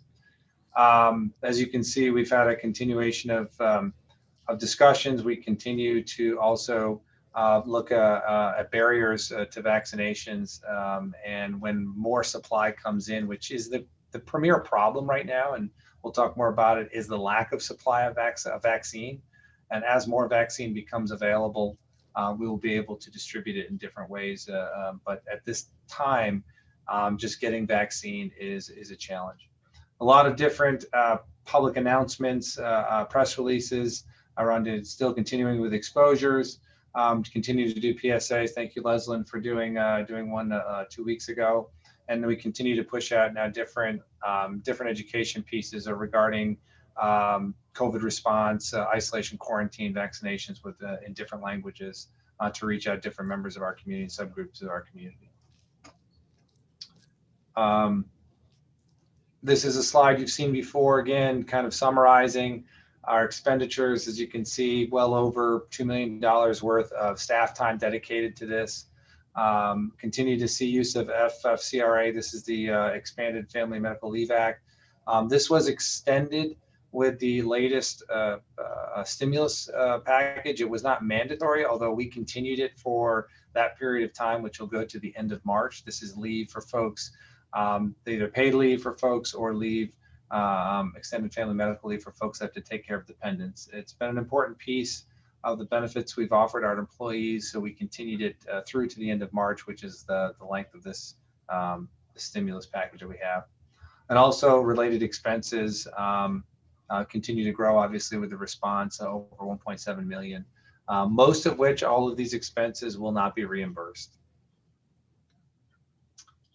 Here is community sponsor, or our county sponsored health community testing. We've been doing this now since September, so we took out the first, September through December 31st statistics, as you've seen in the past. This is really the last few weeks of it, and the average per week numbers include all, since we've been doing it since the beginning of September. Just as a note, when we started in September, our weekly cost was around 8,000. As you can see, that's jumped quite a bit just due to the increased usage of the free testing that we provided our residents, which is critically important. Here is just a schedule of what we've submitted to FEMA for reimbursement. It's not exactly to date to this date, because there's always a lag of, particularly when it comes to the COVID testing, we have to get a bill, we have to pay the bill, we have to see that the check has been cashed, we have to get a copy of that cash check, and then we submit the reimbursement. So there are ones that are in the works right now, but as you can see, this is the only one that's not testing related, and those expenses were submitted on December 16th. These are eligible expenses, primarily PPE and food, related to departmental and EOC eligible expenses. There's other supplies and materials in there, but this was submitted in December, and we're pending on still approval for that. You can see we did receive our first series of reimbursement from an October submission, which would have been the first few weeks of September, and so on and so forth. So we're starting to see reimbursement come in, and we'll see how the next few weeks go to see if we get the additional reimbursement from these later submissions. But this is a good sign that we're starting to see reimbursement come in. Obviously, a lot more to come, and as you can see, increased testing that's happened over the past few weeks. We'll continue to submit those applications into FEMA. And if it changes in terms of another stimulus package that's been talked about by the president-elect, if that passes and there's an increase of reimbursement to 100%, we will obviously continue to submit for 100%. And at that point, we'll want to know, and we'll try to investigate whether or not we can submit for any of these prior expenses that were only reimbursed at 75%. That'll be a point of the legislation we'll look for as we watch this and see how it goes through Congress. Before Frank gets into vaccine distribution, I don't know if there are any questions on anything I've covered so far. It's the standard reporting we've done for the past 2 weeks. I think the next month or the next meeting, we'll talk about the demographics, as we usually do that every other or once a month or every other legislative session. Yeah, Jason, I can't see you, so if you have a question, you might have to shout it out. Okay, shouting here. Hi, Jason. Could you, on the FEMA reimbursement, I did talk to Amanda Spellacy, and she said there is an agreement between Biden and Schumer that they're gonna get the 100%, but she said it will go to the states, the 12.5%, and so then it's kind of up to the states how they distribute it. Yes, that's what we've heard too. Okay. And I wasn't sure about retroactive.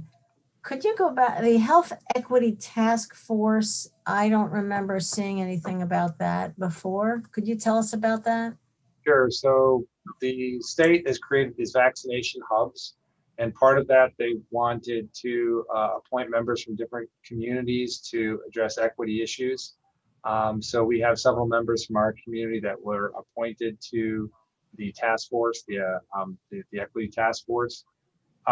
We met today briefly with them, and Famy's on the line. I don't remember all the names of the individuals that were appointed by the state to that equity task force, and this is span across the whole region. They kind of get the sense the region is still trying to figure out how to approach what the task force, what the equity task force responsibilities are, but our conversation included them to continue to talk to their colleagues across the region, communicate to us, as well as act as a resource with us about equity issues that they may come across with different subgroups and populations they work with in our community. So you mean they're sort of tackling underrepresented groups and trying to get to people who might not otherwise have access to the vaccine? Is that the idea? Loosely right now, like I said, there isn't really great guidance or structure as to what the task force is supposed to be doing. So we, like compliments to Amy and Frank for setting up the meeting with representatives from our region, and we basically said, we're going to look to you to bring forward, bring concerns and issues to us so we can help address them as we come across, future barriers and so on and so forth. So they openly acknowledged the structure of the task force is not very strong right now, so they're trying to understand what the purpose of it is. Okay, but it sounds like a really important thing, and I hope it develops. Especially when we're all competing for non-existent doses. While it's really non-existent, then I guess there's no point. But there's a lot of education to do, and I'm interested in the Spanish language. Are we able to get? I dare say anybody at the national level producing those kind of materials? It seems like the least the federal government could do. But I'll let Dom, who's been working on it, but I don't think there's anything that we've come across. This is all stuff we created, right, Dom? Yeah, the Spanish video that we put out was translated by a community volunteer. And we do have a section of the FAQs that's been translated as well, or that we got a translation of a short and a long version. I believe the one is linked right at the top of our FAQs currently, and the other longer version we just got in today, so that'll go up as well. And we are doing the same for other vaccination pieces too. Well, thank you very much for doing that. It makes me crazy that we have to create that locally when somebody at the state level or federal level isn't handing that stuff out. So thanks very much for doing it. Thank you. Henry, do you have a question? Yeah, I just have a quick question. The Executive Order 20289 election changes, which changes were those? I don't know, but my guess it would be around village elections. But okay. Yeah, that's probably the next group. Jay, I don't know if Jay's there. We can find out more information about it. Yes, we did. Okay, thanks. For sure. Anyone else before Frank? Anybody else? Okay, go ahead. Great, thanks, Leslyn. You actually did a pretty good job of covering most of it in your State of the County, so we appreciate that. But again, thanks to our partnership with Cuyahoga Health Systems, we've been able to stand up a large-scale vaccination site here in the county.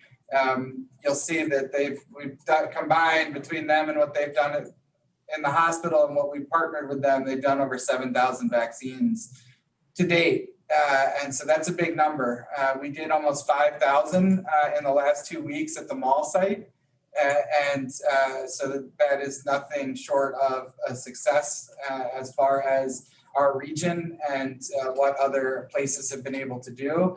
And quite frankly, we got the volume of vaccine that we did because we were early and we were persistent that we could do it and that we would stand it up quickly and vaccine would get into arms and that we could demonstrate that. And thankfully they gave us vaccine so we could prove it. And that subsequently resulted in an additional large allocation last week.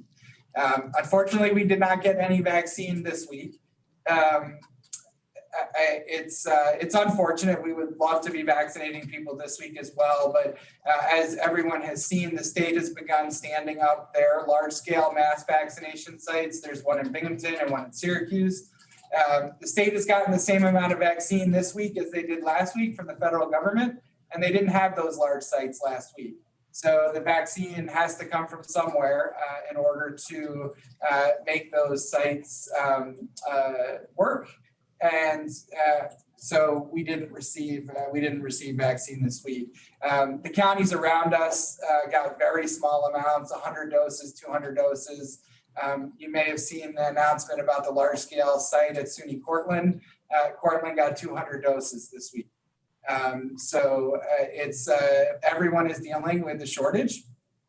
We do expect that we will get vaccine next week. We don't know how much we'll get. But we are planning and ready to accept whatever doses they can give us. And as Jason and Leslyn have both pointed out, we have gotten the attention of the state that if they give us vaccine in large amounts, it will go into arms quickly and will not sit on shelves. So we're hopeful that that bodes well for us for the future. We do have the one site at the mall. Cuyahoga Health Systems has a relationship with the mall with the testing site. And so it was a really fortuitous for all of us that we were able to repurpose the old Sears building up there. It's a big, giant open space, which really is conducive for setting up the large scale type operation that we've had to do. The reason for one large scale site versus doing multiple small scale is the efficiency that it creates for us. As I've said, we got large amounts of vaccine because we were able to prove that we could get it into people very quickly. And the only way to do that quickly is through those efficiencies that are created at a large scale site. We do fully expect that at some point when vaccine supply becomes more readily available, we will be doing smaller pods throughout the county using our medical countermeasures plan that we already have in place.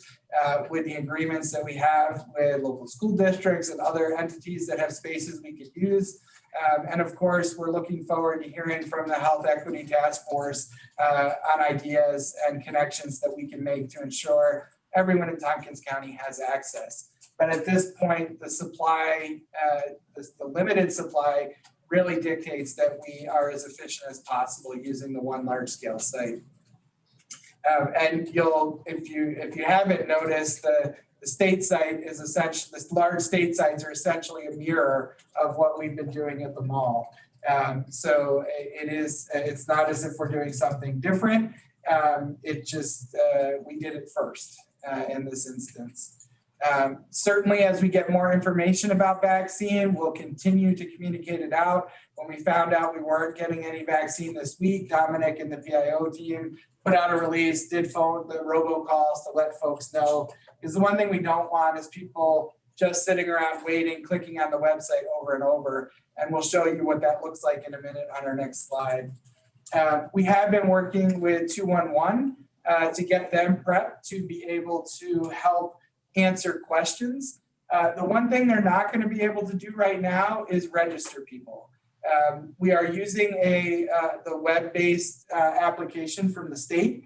And as we've seen, those appointments fill up almost immediately. The 1,800 doses we launched last week were filled in 20 minutes.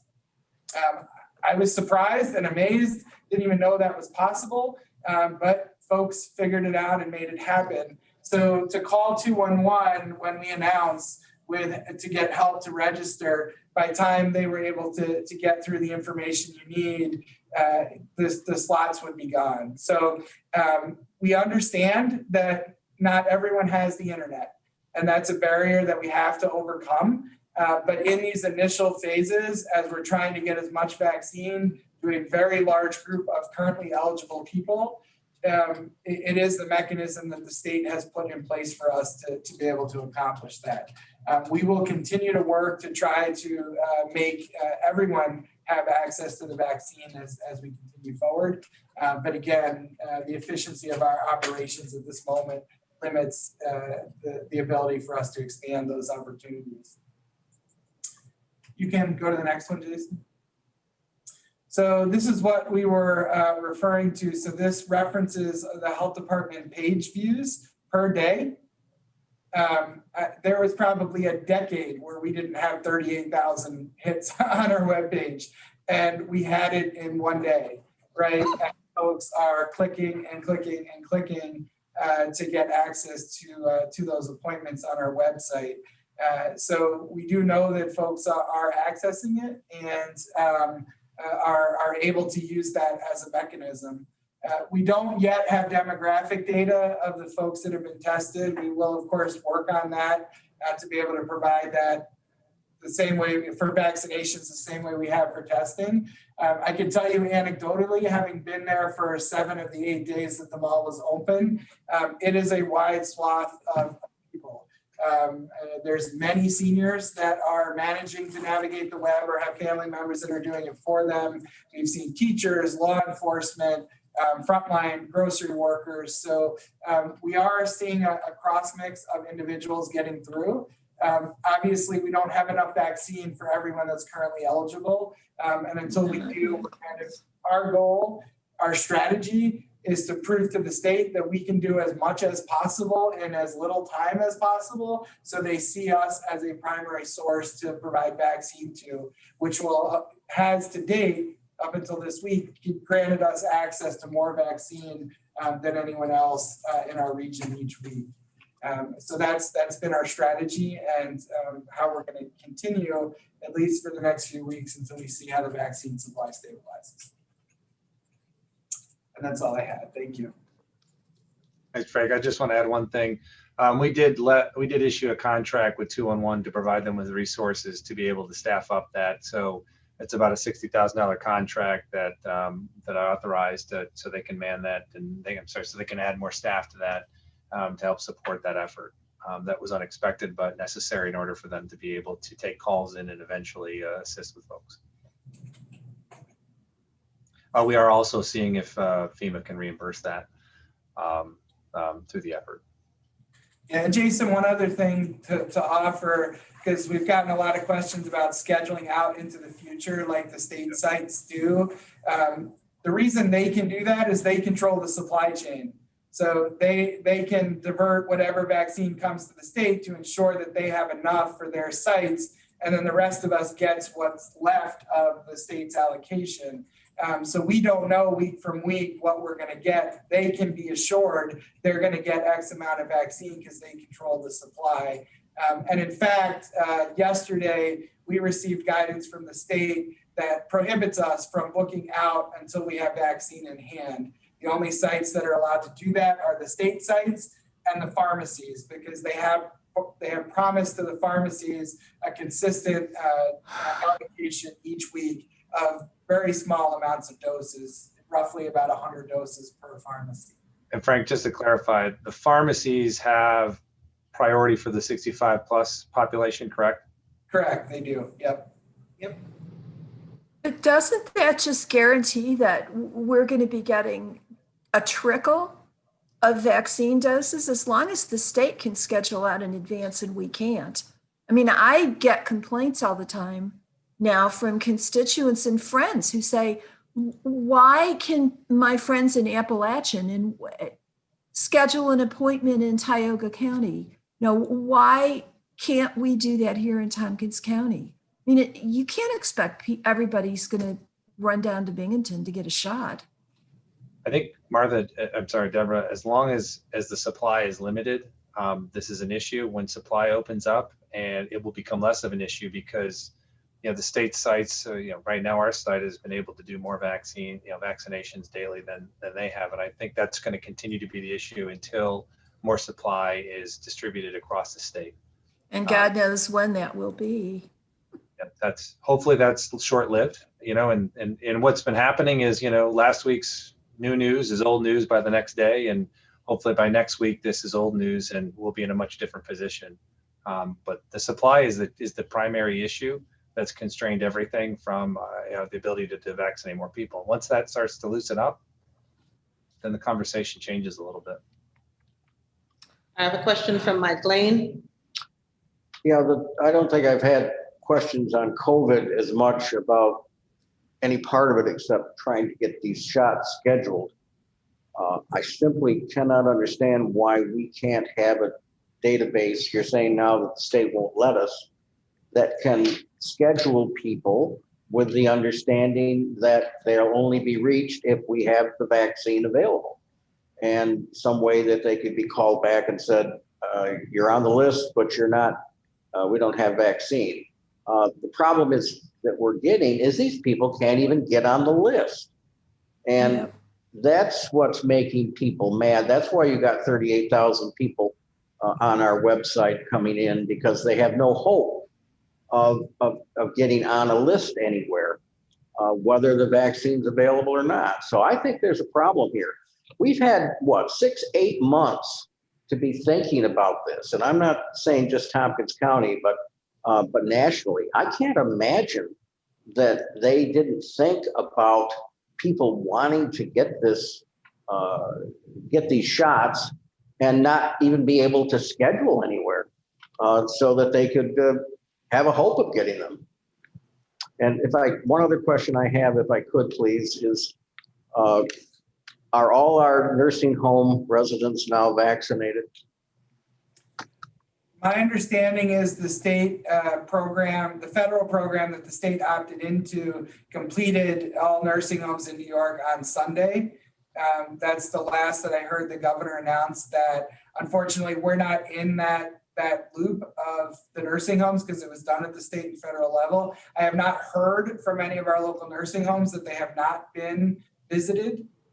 And they will be getting a second visit, obviously for the second dose and to catch people that weren't caught the first time. And then they go a third time to give the second dose to any of those people they caught the second time. So it is an ongoing program. And my understanding is that all of the nursing homes in New York were hit with their first visit as of last Sunday.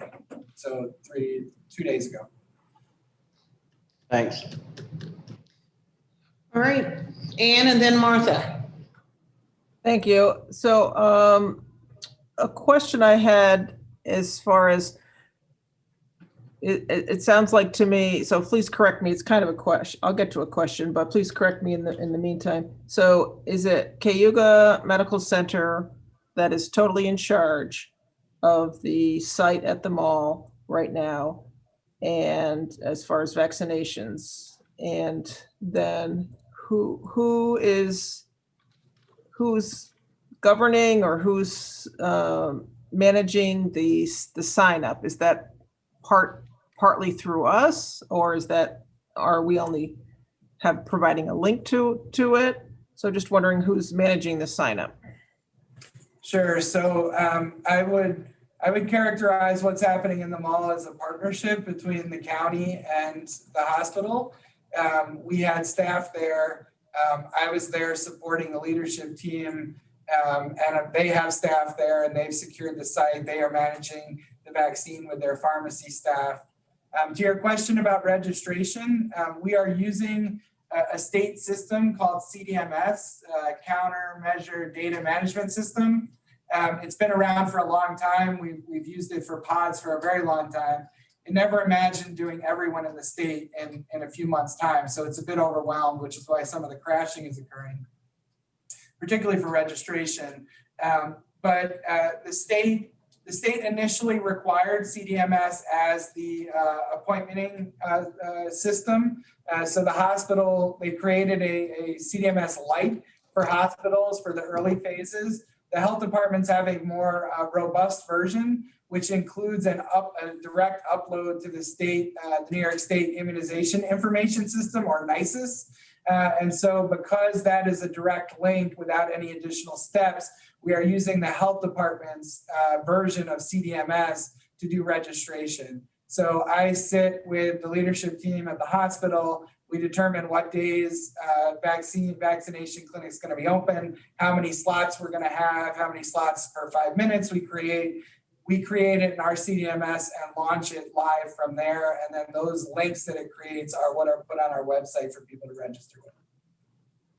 Okay, now I'm a little bit more confused. So I don't need to know all the maybe other people do, the type of system, but so we're using a state sign up registration system. And then did you just say that CMC also has a different type of system, or is it all one sign up system? So right now we're just using one sign up system. It's the health department's version of the data system I referenced. The state health department. Yes, Right. Well, it's the state's system, but the local health department has a version of it that we are using for registration. Right, we didn't make it up ourselves. Okay, Correct. so this helps me to answer some of the questions we're getting Danny, from it's the people. same system. It's the same system they're using for the state sites, right? Okay. So it's the very same system. All right, thank you very much. Okay, Martha and then Henry. This is going to be so hard, and you know, our residents are just going to get worn out with this. And I don't know if there's any, you know, can we hire some more project assistants to call people? I keep saying, if you can come up with another solution or an add-on. I know people are really, really frustrated out there. So, and I think that adds to COVID fatigue. I think it adds to people's frustration with continuing to mask and socially distant, you know, stay distant and all that stuff. So I just reiterate that. Which vaccine are we getting? Is it always one or the other? Yeah, everything we've done at the mall so far has been the Moderna vaccine. Okay. All right. Well, just keep hanging in there, and really, if you can come up with any creative ideas to lessen the pain that need money, just come and ask. Thanks. Martha has been ready to spend money. Get creative, Jason and Frank. It's because I ain't running again. I understand, Martha. I'm picking on you. I understand. Henry. Yes, I have a couple of questions about the first and second vaccines. But first of all, what impact did the announcement on Friday that the federal government had in fact distributed all their vaccines out of reserves have on the general, the vaccines that you have are able to get? Sure. So when doses come, they are earmarked either first dose or second dose. We don't have any first doses in the county right now. Last Friday, we administered the last ones we had. There are second doses, so they have been coming as expected on the schedule for when the second dose is up. Particularly for the hospital workers that were the very first ones to get vaccinated. They've already begun their second dose clinics at the hospital. So we do have some folks in the county that have gotten their second dose. Now, all of that happened before this most recent change and announcement. Everything, and all we can do is rely on what we're told. The state has told us we don't need to worry about second doses, that they will come and they will be shipped to us. And to date, that has been true. We're hopeful that the folks at the federal level understand the production capabilities of the manufacturers and are accounting for that as they're developing their plan moving forward. So right now, we're getting the second doses as expected, and we're hopeful that that will continue. Okay, so when people get the first dose, I heard they're given a card showing they're scheduled for their second dose. Correct. Correct. We don't, And so, don't want people to leave their first dose without having their second dose appointment. Now, the system did go down quite a bit last week. And so when the system's down, obviously you can't register for your second dose, but we do let people leave with a QR code and a website to go to do it later. And we're working with CMC to do a reconciliation process to make sure that anyone that got a first dose is reminded that their second dose is coming up and that they have an appointment for that second dose. okay, so how many second doses have been delivered in the Tompkins County so far? I don't know that number yet. It's all, that's all hospital workers at this point. So we're working with the hospital to get a reporting process in place so we can report both first and second dose administration in the county. We're probably going to need a few more days before we're at a place where we're ready to report that, but we do plan to report it. I also saw that the state put up a vaccine tracker website tracking it by regions. Will you guys be doing a similar website tracking it by day for the county? Yeah, we're still efforting what it'll look like, but it is our intention to give as much real-time data on vaccines as possible. We're just trying to figure out what reporting mechanisms we can use to reliably give us those numbers on a regular basis. Okay, thank you. All righty. Got all your vaccine questions out? You know, the state tried to buy directly from Pfizer, but they were not allowed to. They were refused. So we'll keep waiting to get supplies. Thank you all very much. Thank you, Frank. Thank you, Jason. Jason, is there anything else from you before we take a break? Henry, do you have your hand up again? Yeah, I was wondering whether whether Jason can talk about the governor's budget. Sure, I can try to. We're supposed to get 5% back. Well, I'll give you a quick overview from what I took away from it, and I'm sure Martha, Deborah, and some other folks were watching it. The governor's presentation on the budget really didn't add anything, as far as I'm concerned, to what the budget was going to look like. It was more waging war against the federal government and what they need in terms of reimbursement. That's my recap of it. My uneditorialized recap. The second part of it was by Budget Director Mojica. He gave a very high level review, kind of talked about how the original projections aren't as bad, but are still bad, and that they need, you know, their budget is put together with an expectation of at least $6 billion in relief. But if they got $15 billion, which is what they should get, it will prevent the reductions that are putting forth in the budget, around a 5% across the board cut, some other cuts in other areas. He broadly talked about some COVID recovery investment, some words around 150 billion or something on that line, split up between some small business funds, arts and culture areas, theater, and there were some specific numbers, but I don't know exactly what they were in detail, and then also in an infrastructure investment. That said, I did speak with Ryan Gregoire from NISAC today. He's in the process right now of getting the budget bill. So I would expect by Friday at the latest, we'll have NISAC's interim report, and we'll send it out to everybody to take a look at. So for some good reading this weekend, and probably by mid next week, be able to give you a little better analysis of it. Ryan's initial take on it was it isn't as bad as it could be, but there are still some, you know, some stumbling blocks in it. But that's about all I got out of it so far, because he's reviewing it right now. And Jason, that 5% across the board potential, 5% across the board includes cuts to aids to municipalities, and as opposed to what we were thinking, 20% threatened earlier.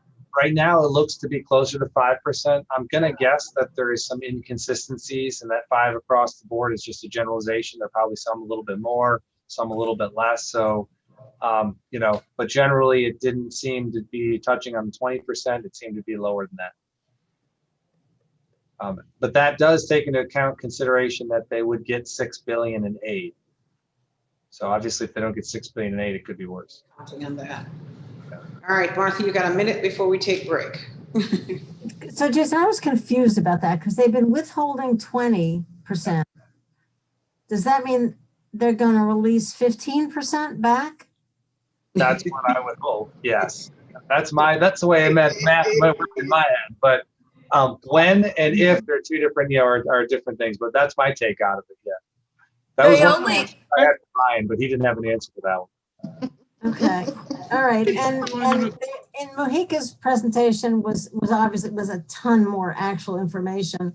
This $300 billion infrastructure, plan is still in place, and that's a lot of stuff. Though maybe not so much for the southern tier, but that was a mix of tax increases and federal money and debt.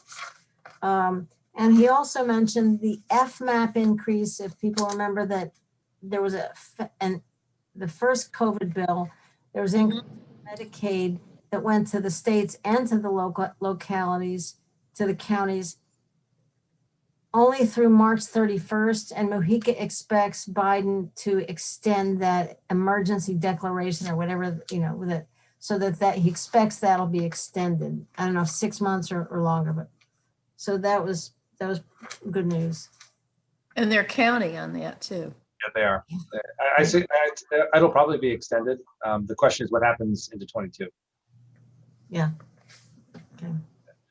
The only thing I wanted to add, Leslie, and I know Frank and Amy and Dom are there. I just want to speak to the challenges that they have faced over the past 2 weeks in setting up this operation in partnership with CHS. I had the fortunate experience of viewing and taking a quick tour of the site. It's nothing short of remarkable. Mike Lane's point, the vaccines we knew were coming for 6 months, and just the constant change of information that was coming from the state or lack thereof, and the ability for this partnership to set up an operation like it did, vaccinate as many folks as it did in a short period of time, is literally being talked around across the state by our partners in the state. And they're very appreciative of the effort and recognizing it. We understand we didn't get vaccine, but if we continue on this track and continue the good track record, we're going to continue to increase the amount of folks who'll be able to vaccinate on a weekly basis. So I just want to compliment Frank, Amy, Dom, the whole team and the EOC and the partnership with CHS, particularly Dr. Sloan and his team. They've really, it was a heavy lift to do what they did with testing, which is taken off and done extremely well as a model. And they did it again with the vaccinations. And I think it's just something that deserves its recognition, because it's really been remarkable. When you're seeing major areas, urban areas like Onondaga County with almost 500,000 population vaccinating 10,000 people, when a population of 100,000 like us is vaccinating over 7,000. Those are some pretty interesting comparatives when you think about it. So yeah, they've done a remarkable job. I just want to make sure everybody understands the order of magnitude. Thank you. All right, thank you for that. And just as a quick heads up, my agent will be contacting you all for all those PSAs. I think it's FEMA reimbursed, just letting you know. Thank you. Let's take a break. Let's be back here at 8 o'clock and bang through the rest of our agenda. We're taking a break.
Funny, there's nothing, there's no report that says the Cubs didn't know.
Barb? Welcome back. Just let me know you're there so that I know we have a quorum and we can get going. Yeah. All right. Meeting resuming.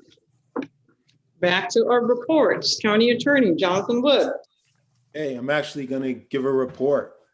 I'm going to give a report on something I never give a report on.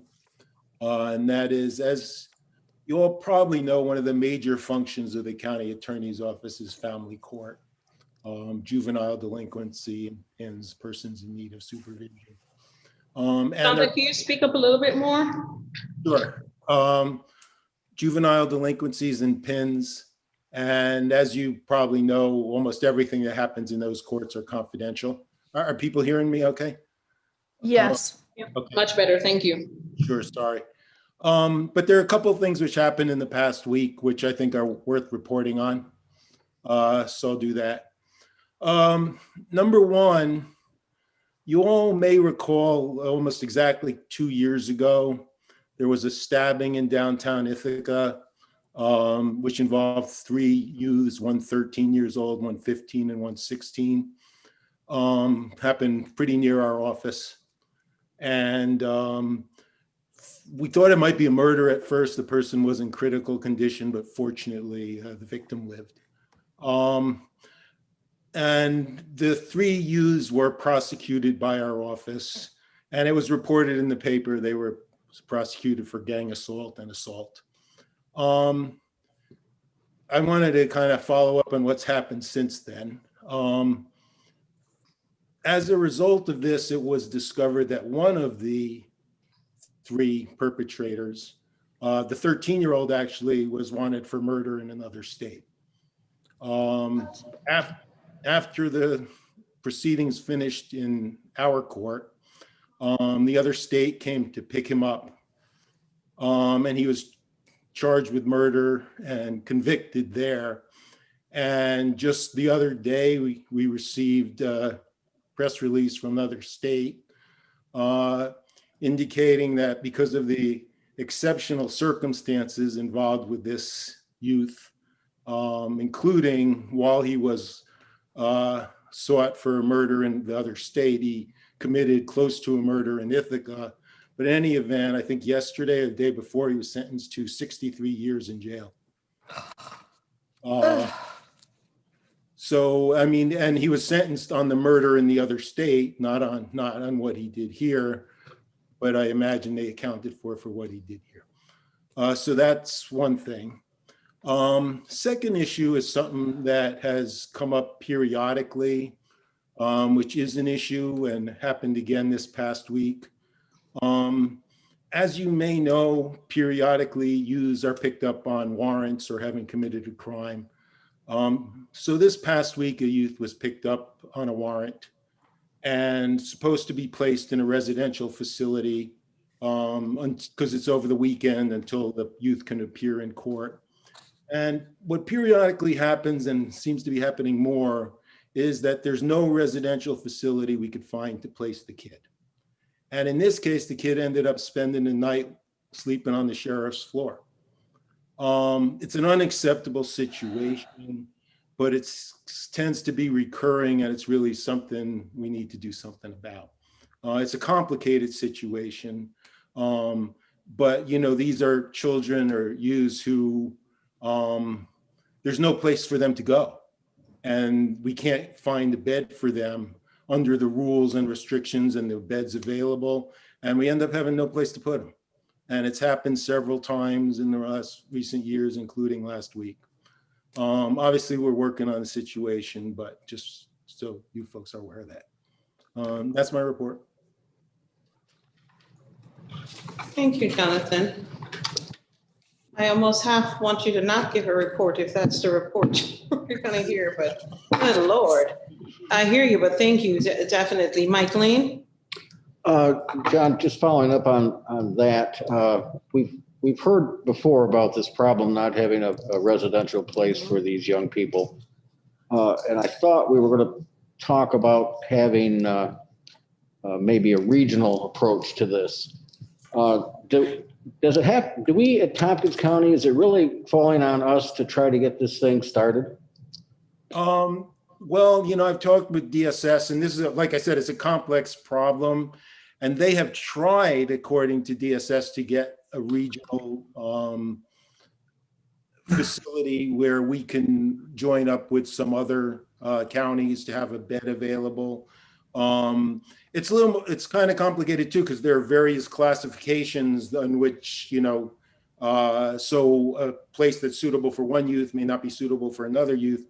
But the plain truth is we just haven't been successful at it.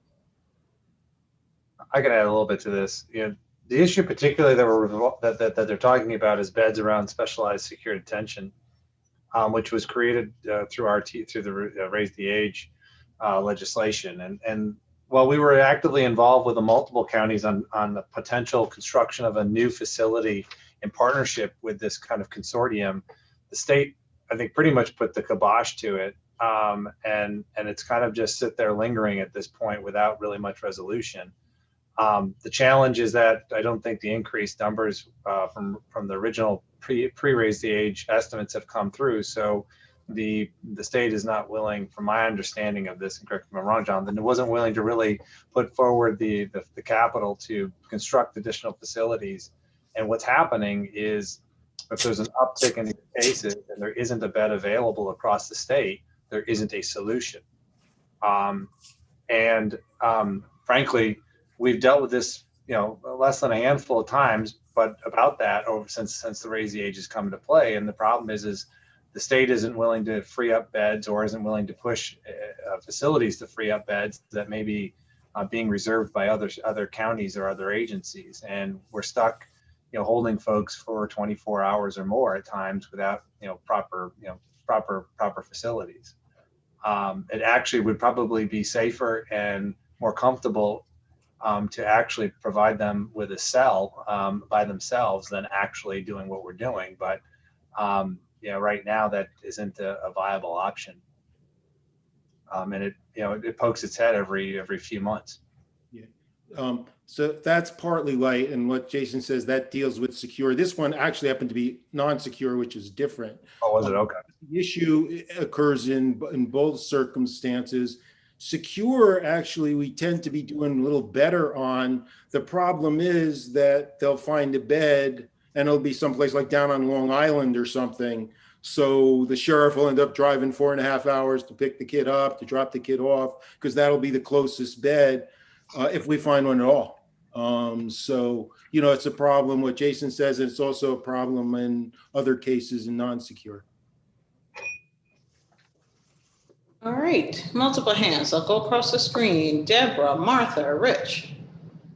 Yeah, to follow up on Mike's question, I thought that we had entered into some kind of agreement with other counties to address this issue. And then Jason, you said the state put the kibosh on it. How and why did they do that? My understanding, and Deborah, I can get more information, but my understanding is that the expectation the expected or estimated increase in cases that would fit into this specialized secure detention facility was not at the levels that they thought it would be. So they did not approve the ability to move forward in constructing the facility. That's my understanding of it. I haven't had this conversation recently, but I can follow up more with Kit to get more detail on it. So that I was going to jump in there and suggest that before we dig too much deeper into here, that we probably want to check in with the folks at DSS, at HHS, and find out more about this, lest we start throwing around information that we're not accurate on. Like, absolutely, Leslie. Like I say, it's a complex issue. It deals with a combination of state law, what facilities are available, what DSS could find, what's available to us. It's really not a simple question that can be solved like at a meeting. All right, I'll take 2 more comments or questions, Martha and then Rich, and then let's move on. Thanks, Leslie. Thank you, Jonathan, for this. We have to know somebody on the State Assembly Corrections Committee, somebody named Anna Kelly. So we might have an in there. I'm also vice chair of the Public Safety Committee of NISAC. I mean, we should really kind of find out what other counties are running into with this. And then, is this crazy? If we have a case like this again, what's the penalty if we let the young person sleep in a cell one night? What happens? Well, I've asked that question, and again, this is a complex issue. There are methods in which you can get that waiver, but this is not a corrections issue, I should say. This is an OCFS issue. All right. So you're on a different jurisdiction, Martha, sorry. Okay. But the answer is unknown, but it's a challenging question to ask. I'll leave it at that. This is a very complex issue because the first time it happened, we were dealing with an issue where no one wanted to retain custody of the individuals. So we were and the clarity from the judge wasn't there either. So it was kind of like sitting in a kind of a limbo. So it's a complex matter that there isn't a great solution with right now, and the state isn't really providing much in terms of options. I guess I would maybe propose asking for forgiveness as opposed to permission next time. And,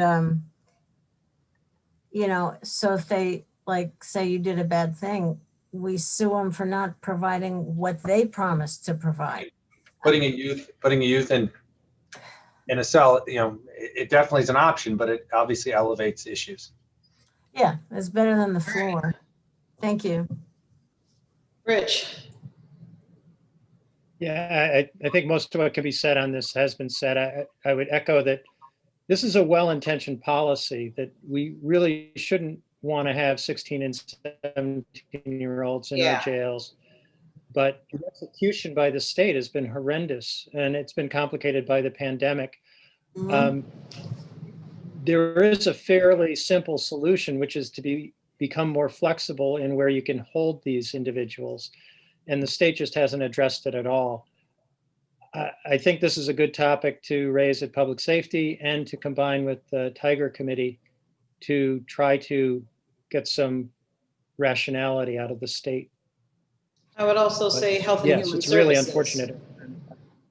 Yeah. Sure. All right. Well, thank you, Jonathan. Any other fantastic news you want to share with us? So that's it. Okay. Finance Director, Rick Schneider. Rick, are you there? Oh, no. Fantastic news from you too? Got great news. 3 things I'd like to go over with you pretty quick tonight. They're abbreviated reports, so it won't take a whole lot of time.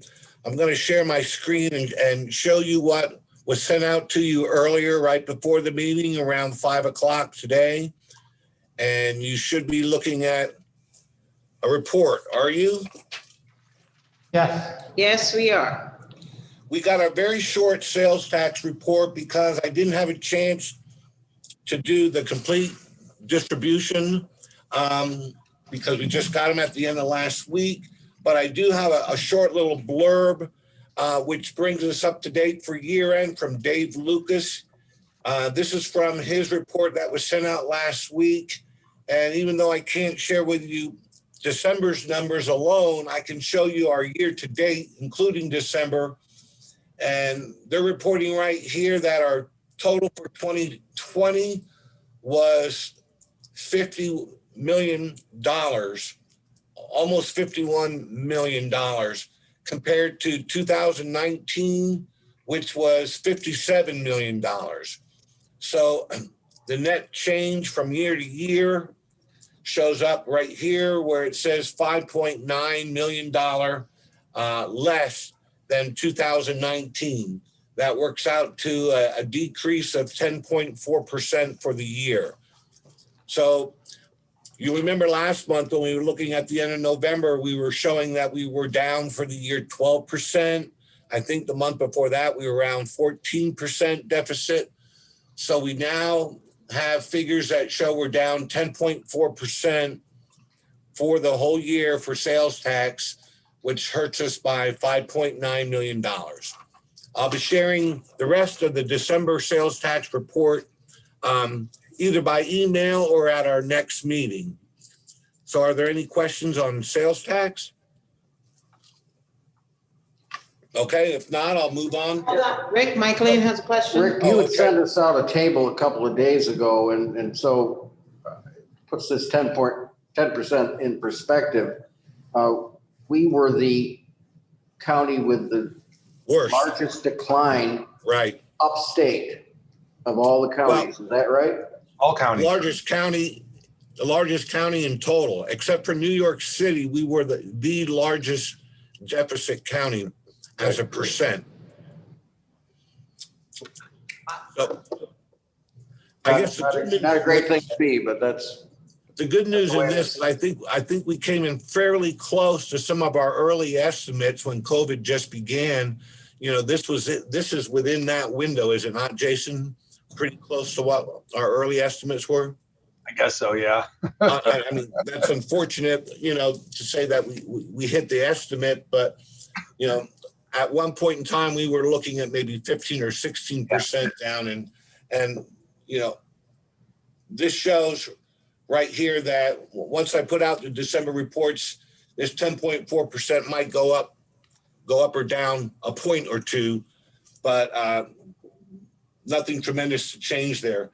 I do have the room tax report, which. Hold on. Go ahead. Rick, I think Rich John has a question. Thanks, Leslie. Yeah, I would just note that 2019 was an absolute record. So there's a reason Tompkins County fell more than any other upstate county. It's because we were so much above them. You know, we've had the best economy in upstate. I think it's important to keep that in mind. And also that the fundamentals here remain, that when we get through the pandemic, we should be able to pick up the pieces and restart and get going again.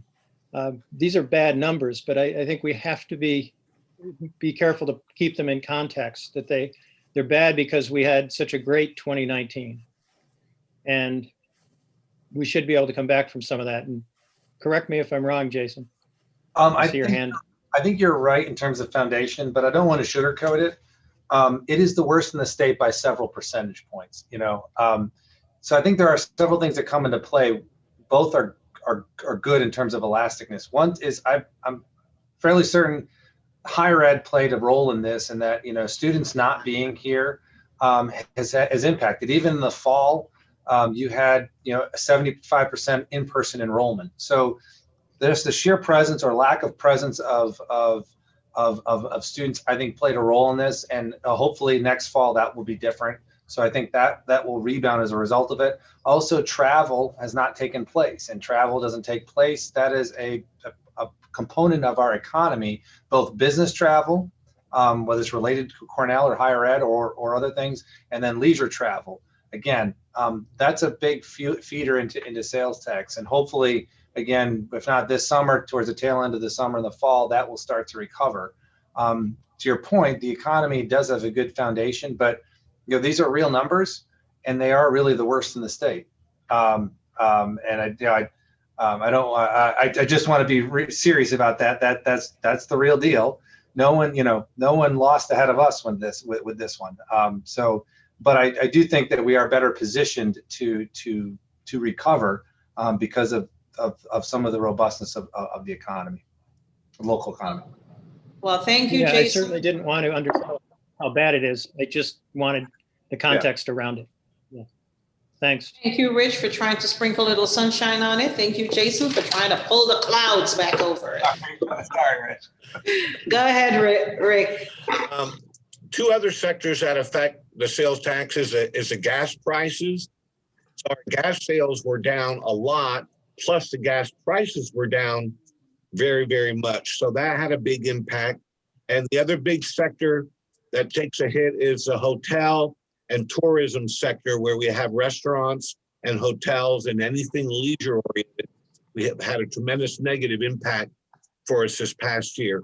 In fact, that sector, hotels, leads us into the next report, which is the room tax report.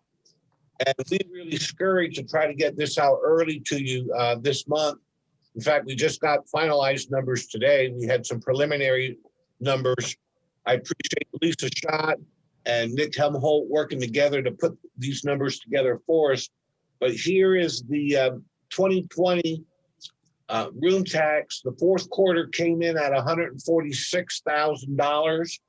Rick, excuse me, could you zoom in a little bit closer on that to see? Yeah. Thank you. Right here.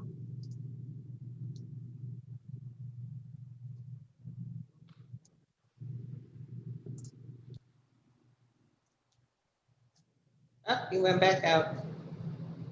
Rick, you can go to the bottom right of your screen. You can quickly, there you go. That. Much better, thank you.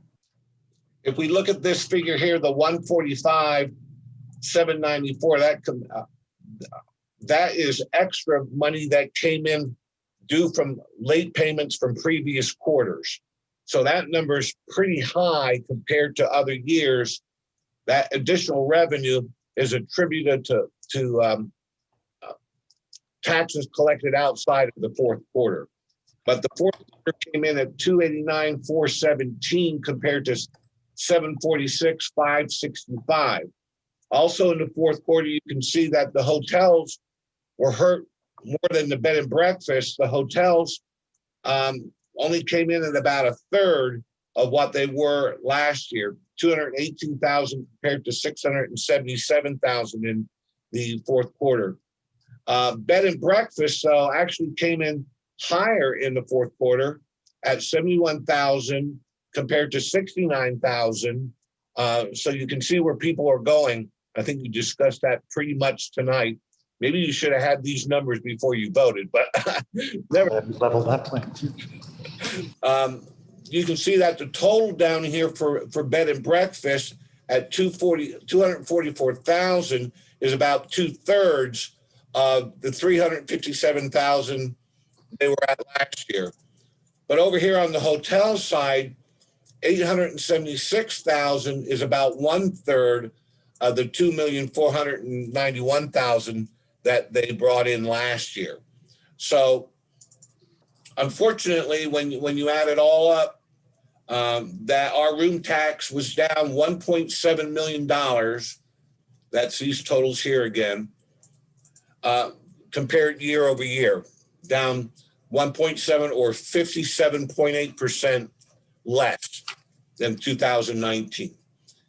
And there's a few remarks at the bottom there from our Treasury division. It just tells how many were late, which ones were late in the third and the fourth quarter. It's always the same, 3 to 5 hotels. We still put out the letters to them when they are late. The next reminder letters, or the last set of reminder letters just went out on January 14th. So we should get some response for those 5 that were late in the fourth quarter. And then I just have a couple comments on the bond sale. Are there questions on room tax here before I move on? Okay. We've been working for 5 months on this bond and note sale. I just signed off on the last official statement tonight during this meeting that shows that there's 2 sets of notes that are going to be sold later this month, short-term 1-year bands, and there's 1 bond issue that's being priced that will sell at the end of this month. I sat with Moody's last week and had our conference call that establishes our Moody's rating for the next issue. It was a very amicable call. We had answered all their questions ahead of time. My practice has been to try to get them responses to their questions at least 48 hours ahead of the meeting, because that tends to make the phone conference much shorter. We did that, and the phone conference only lasted about 15 minutes, and we could have ended it there, but we talked about another 15 minutes on certain things that we could do differently to help achieve a better bond rating, which is that AAA bond rating, which after having that discussion with that person, the Moody's rep, I realized we're probably never going to get that AAA rating, but it's always good to ask those questions, what we could do. So we had the Moody's rating call last week. I get a phone call tomorrow at 11 o'clock that tells us what our Moody's rating will be. I'm almost certain, about 99.9% certain, that we're going to keep our current rating, which is a good thing. She as much said so on the phone call, even though I don't have it in writing yet. So I will send that out probably tomorrow or the next day to you, and I let you know what kind of credit rating we got. I don't think it'll change. The bonds will be sold on Thursday, January 28th. So let's hope interest rates don't move around too much. This is a great time to borrow money. And the proceeds from the bonds and the notes will be received on February 18th. And that's the closing day of both the bonds and the notes. So are there any questions on that? Any questions? And those are the 3 things I highlighted to bring to you tonight. Thank you for your attention at 8:25 in the evening. Thank you, Rick. Good report. Thank you. You're welcome. Let me stop sharing. All right. So we'll continue with our agenda. Are there any resolutions to be added or withdrawn from the agenda? Seeing none, let's go to our standing committee reports. Starting with the Workforce Diversity and Standing and Special Committees, starting with the Workforce Diversity and Inclusion Committee, Ann Corman, Chair. Thank you, Madam Chair. We did not have a meeting since our last legislative meeting. Our next WDIC meeting is next Wednesday, January 27th at 3:30. And so far for the agenda, we have, we're going to be going over a history of WDIC, and I'm hoping Leslyn can help us with that a bit. Kit Gephardt is also going to help us a little bit, and I'm hoping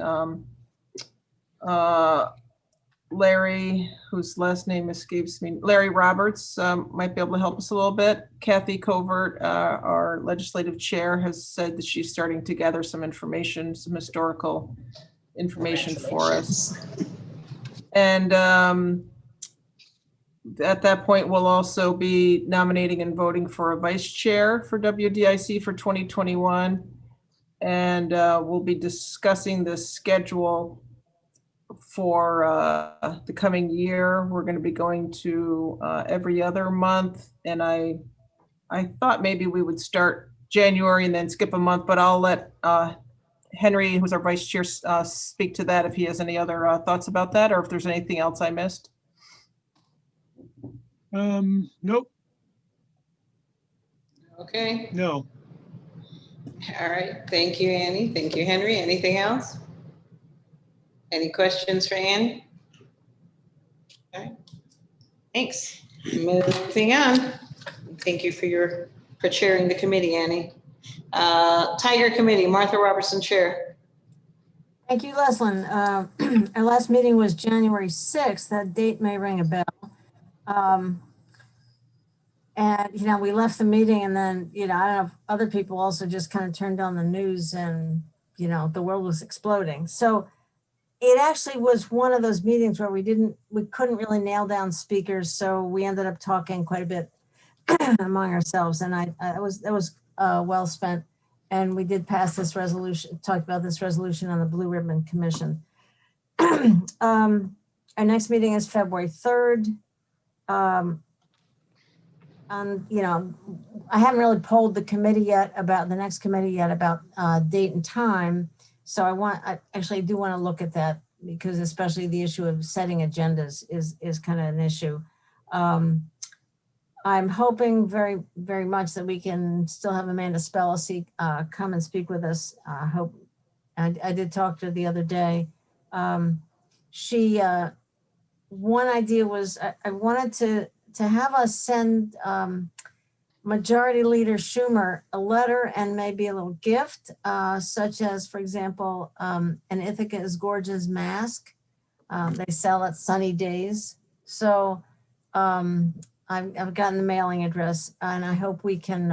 I'll draft a letter that we can send around, and I hope we can get 13 signatures on that. Just congratulating, not as a partisan issue, but just as a wow, look where New York is. So I thought that was. I hope that we can do that, and I'll get that done soon. So. Anyway, the committee, stay tuned, and I will send out a note soon about in the next day or two about looking for a date. It is about, the timing and the cycle needed to set the agenda ahead of time. So that's kind of what's hanging out there. All right. Any questions for Martha? Nope. Thank you. Thanks. Let's move on to Housing and Economic Development Committee. Mike Sigler, Vice Chair. So we obviously have not met since Anna's departure. So we have a meeting coming up on the 28th at 9:30. Martha's going to obviously be taking over that committee as the chair just 3 days later. So I'm going to be contacting her to see kind of what she wants on the agenda. I know that we were talking a lot about adding 2 slots to the IDA, certainly something that we're going to talk about. I've contacted the county attorney about that.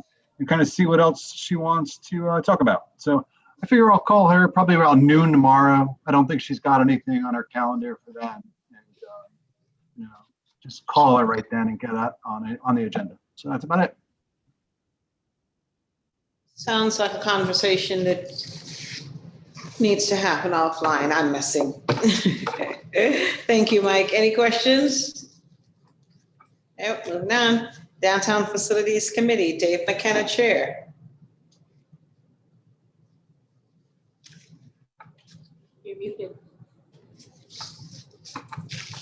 There you go, being all powerful and profound, Dave. Sorry about that. Anyway, we met last Thursday afternoon, and most of the meeting was under executive session. However, we did pass minutes from several previous meetings, and no action was taken when we came out of the executive session. We will meet the 11th of February at 3 p.m. instead of 4. And that's my report. All right, February 11th at 3 p.m. Any questions for Dave? All right, thank you, Dave. Public Safety Committee, Rich John, Chair. Thank you, Leslin. The Public Safety Committee will be meeting this Thursday at 3 o'clock. One of the subjects we're going to have at the meeting is a presentation from the Cattell Center on a proposal for parole reform in New York State called the Less is More Act. And this is a piece of legislation to try to align some of the practices of parole officers with other things that really we're trying to do here in terms of alternatives to incarceration, graduated response. And if you look at our jail numbers, they've all come down in all categories except parole. Parole hasn't seemed to recognize the pandemic. They violate. There's about a 60% failure rate on parole, where the people go back to prison. You know, some of that you can expect, but New York State is really not competitive with other states on how they're managing parole. That percentage is way out of line. So I think it's going to be a very interesting discussion as a result of that. I'd also note, Martha, you mentioned earlier the jail numbers. We're at 32 in our jail with 2 board outs. So again, we're maintaining very, very low numbers on a historical basis. And that's my report. Thanks. All right. Thank you, Rich. Any questions for Rich? Okay. Moving on. Health and Human Services Committee, Shauna Black, Chair. Thank you very much, Leslyn. Let's see here. We met January 12th at 10 a.m. and we had a report from Frank. And then we also had a report from Lenny Barger from the Human Services Coalition, as well as Deb Dietrich and Richard Rivera from OAR came in to talk to us about their work in some of the encampments. And I do have 2 resolutions this evening. The first resolution I would like to move is Resolution F, appropriation from contingent fund and authorize county administrator to execute contract with Cuga Health Systems for the continuation of community surveillance testing for Tompkins County residents related to COVID-19, ID 9824. Seconded by Glenn Maury. Any questions on the resolution or comments, Martha? Yeah, we had, if you're looking at page 26, there's some slight changes to the numbers and the explanation of the numbers that the Budget, Capital, and Personnel Committee approved with those edits. Went to HHS first. So would those be friendly? Yes. They're already incorporated in the resolution. Okay, I wasn't quite sure. Okay, all right. Thank you very much. Sure. Okay. Thank you, Martha. Thank you, Kathy. Anyone else? Vote on the resolution? Henry Grandison, Yes. Rich John, Yes. Dan Klein, Yes. Ann Corman, Yes. Mike Lane, Yes. Dave McKenna, Yes. Glenn Maury, Yes. Martha Robertson, Yes. Mike Sigler, Yes.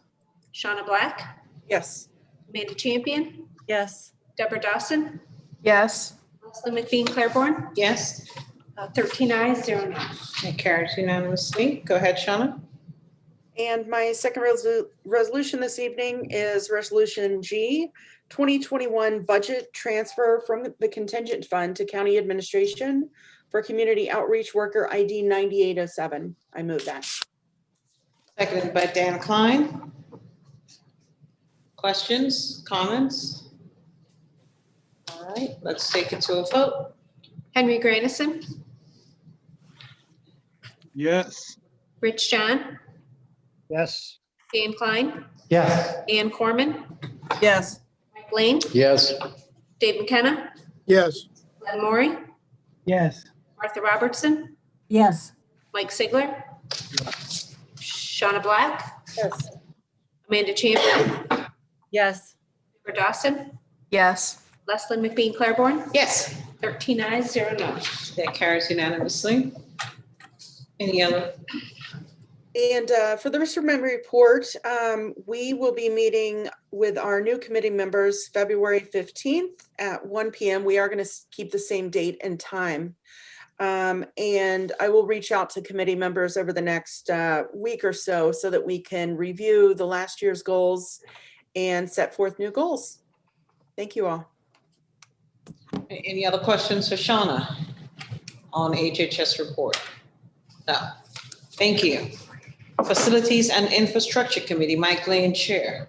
Yes, we'll be meeting again Thursday, the day after tomorrow, at 9 o'clock. We have a fairly light agenda, but we're going to be talking about things like goals for next year. We have the luxury of having the same membership this coming year as we had last year. So we can talk about these things and discuss about how we performed last year and where we're going. So I don't expect a long meeting, but I think it's important that we meet. Excellent. Thank you, Mike. Any questions to Mike? Okay. Government Operations Committee, Amanda Champion, Chair. Yeah, thank you. We have not met since the last legislature meeting, but we will have our next meeting on February 4th. We're trying to keep the same day, but we might adjust the time a little bit. So I'm still waiting to hear back from some committee members. We'll probably be talking more about the rules of the legislature. I think we are to a place with the next set that we will have a vote on that. And I'm not sure what else is on there other than also talking about our priorities for the coming year. So there's that, and I do have a resolution. Any questions from Amanda on her report? Go ahead with your resolution. All right, that's resolution H, appropriation from contingent fund terminal pay assessment department ID 9783. May I have a second, please? Seconded by Dan Klein. Any discussion? Okay, vote. Henry Granison, Yes. Rich John, Yes. Dan Klein, Yes. Ann Corman, Yes. Mike Lane, Yes. Dave McKenna, Yes. Glenn Maury, Yes. Martha Robertson, Yes. Mike Sigler, Yes. Shauna Black, Yes. Amanda Champion, Yes. Deborah Dawson, Yes. Leslie McBean Claiborne, Yes. 13 ayes, 0 noes. All right. Thank you. Anything else, Amanda? Nope, that's it. Thank you. All right. Thank you. Moving on to Planning, Energy, and Environmental Quality Committee, Deborah Dawson, Chair. Thank you, Madam Chair. We'll be meeting on Monday, the 25th.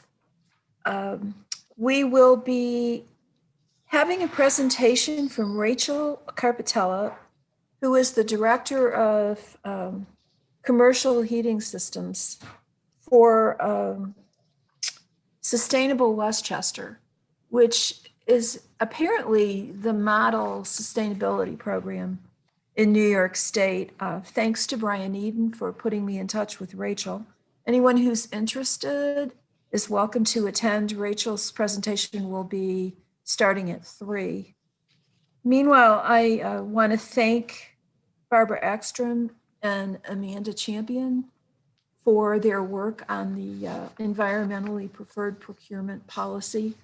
I want to thank Amanda particularly for how she's pushed the county to clean up its act with single-use plastics and styrofoam and the like. I want to thank all the people on the committee. We've had a really good committee. Us starting in February, not just as a member, but as the chair. And I'm really happy to be turning the committee over to someone who is so particularly well equipped to address the technical energy issues that we'll be emphasizing most likely moving forward under the CLCPA. So thank you very much. All right, thank you, Deborah. Any questions for Deborah? Nope. Moving on, Budget, Capital, and Personnel Committee, Martha Robertson, Chair. Thank you, Leslie. I have one thing for on Underpeak, which is on Rob Mahika's press conference today. Somebody asked him about the CLCPA and was that going to be funded? He said, yes, it's fun. The investments are funded in the budget. Nothing slows down, assuming the federal money comes through. They have added staff to be able to meet the goals. Although Deborah and I have talked many times about, it's not just about how you hold the Zoom meetings, but the real big dollar investments we're still not sure about. But Budget, last budget meeting was January 11th, and we passed a number of, a few resolutions that we've already dealt with. I noticed that if the next budget committee meeting follows the same timing, that would be February 8th, a Monday. And I have on here that that's committee meetings for NISAC.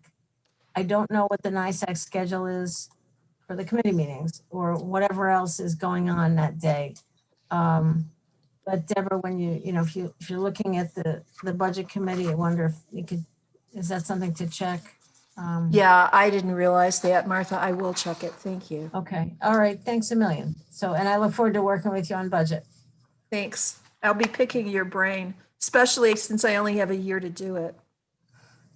Be careful. You might get, you don't know what you're going to get. Any questions for Deborah? For Martha, sorry. Ann? It's not exactly a question, but it's a comment. Just to let you know, Deborah, Martha's attached. I've shared a room with her at a conference. She'll answer your call, I bet you, at any time of day or night, just about. You bet. All right, thank you. Thank you to everyone who chaired committees this year and who will be transitioning. We really appreciate your steadfast leadership on these committees. Are there any member files, resolutions? There were none. Minutes of the previous meeting. The January 5th meeting, moved by Martha Robertson. May I have a second, please? Dan Klein. Any discussion, corrections, deletions on the minutes? No. Let's vote on them. Henry Grandison,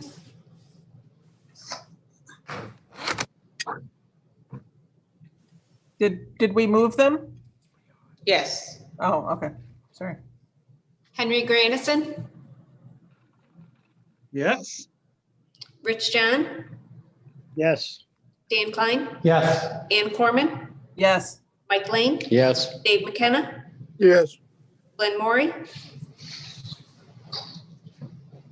Yes. Martha Robertson, Yes. Mike Sigler, Yes. Shauna Black, Yes. Amanda Champion, Yes. Deborah Dawson, Yes. Leslyn McBean Claiborne. Yes. 13 ayes, 0 no. Thank you. The minutes carry. There's no other unfinished business. May I have a motion to go into executive session for the purposes of discussing personnel matters related to a particular person? Moved by Shauna Black, seconded by Deborah Dawson. All in favor of going into executive session?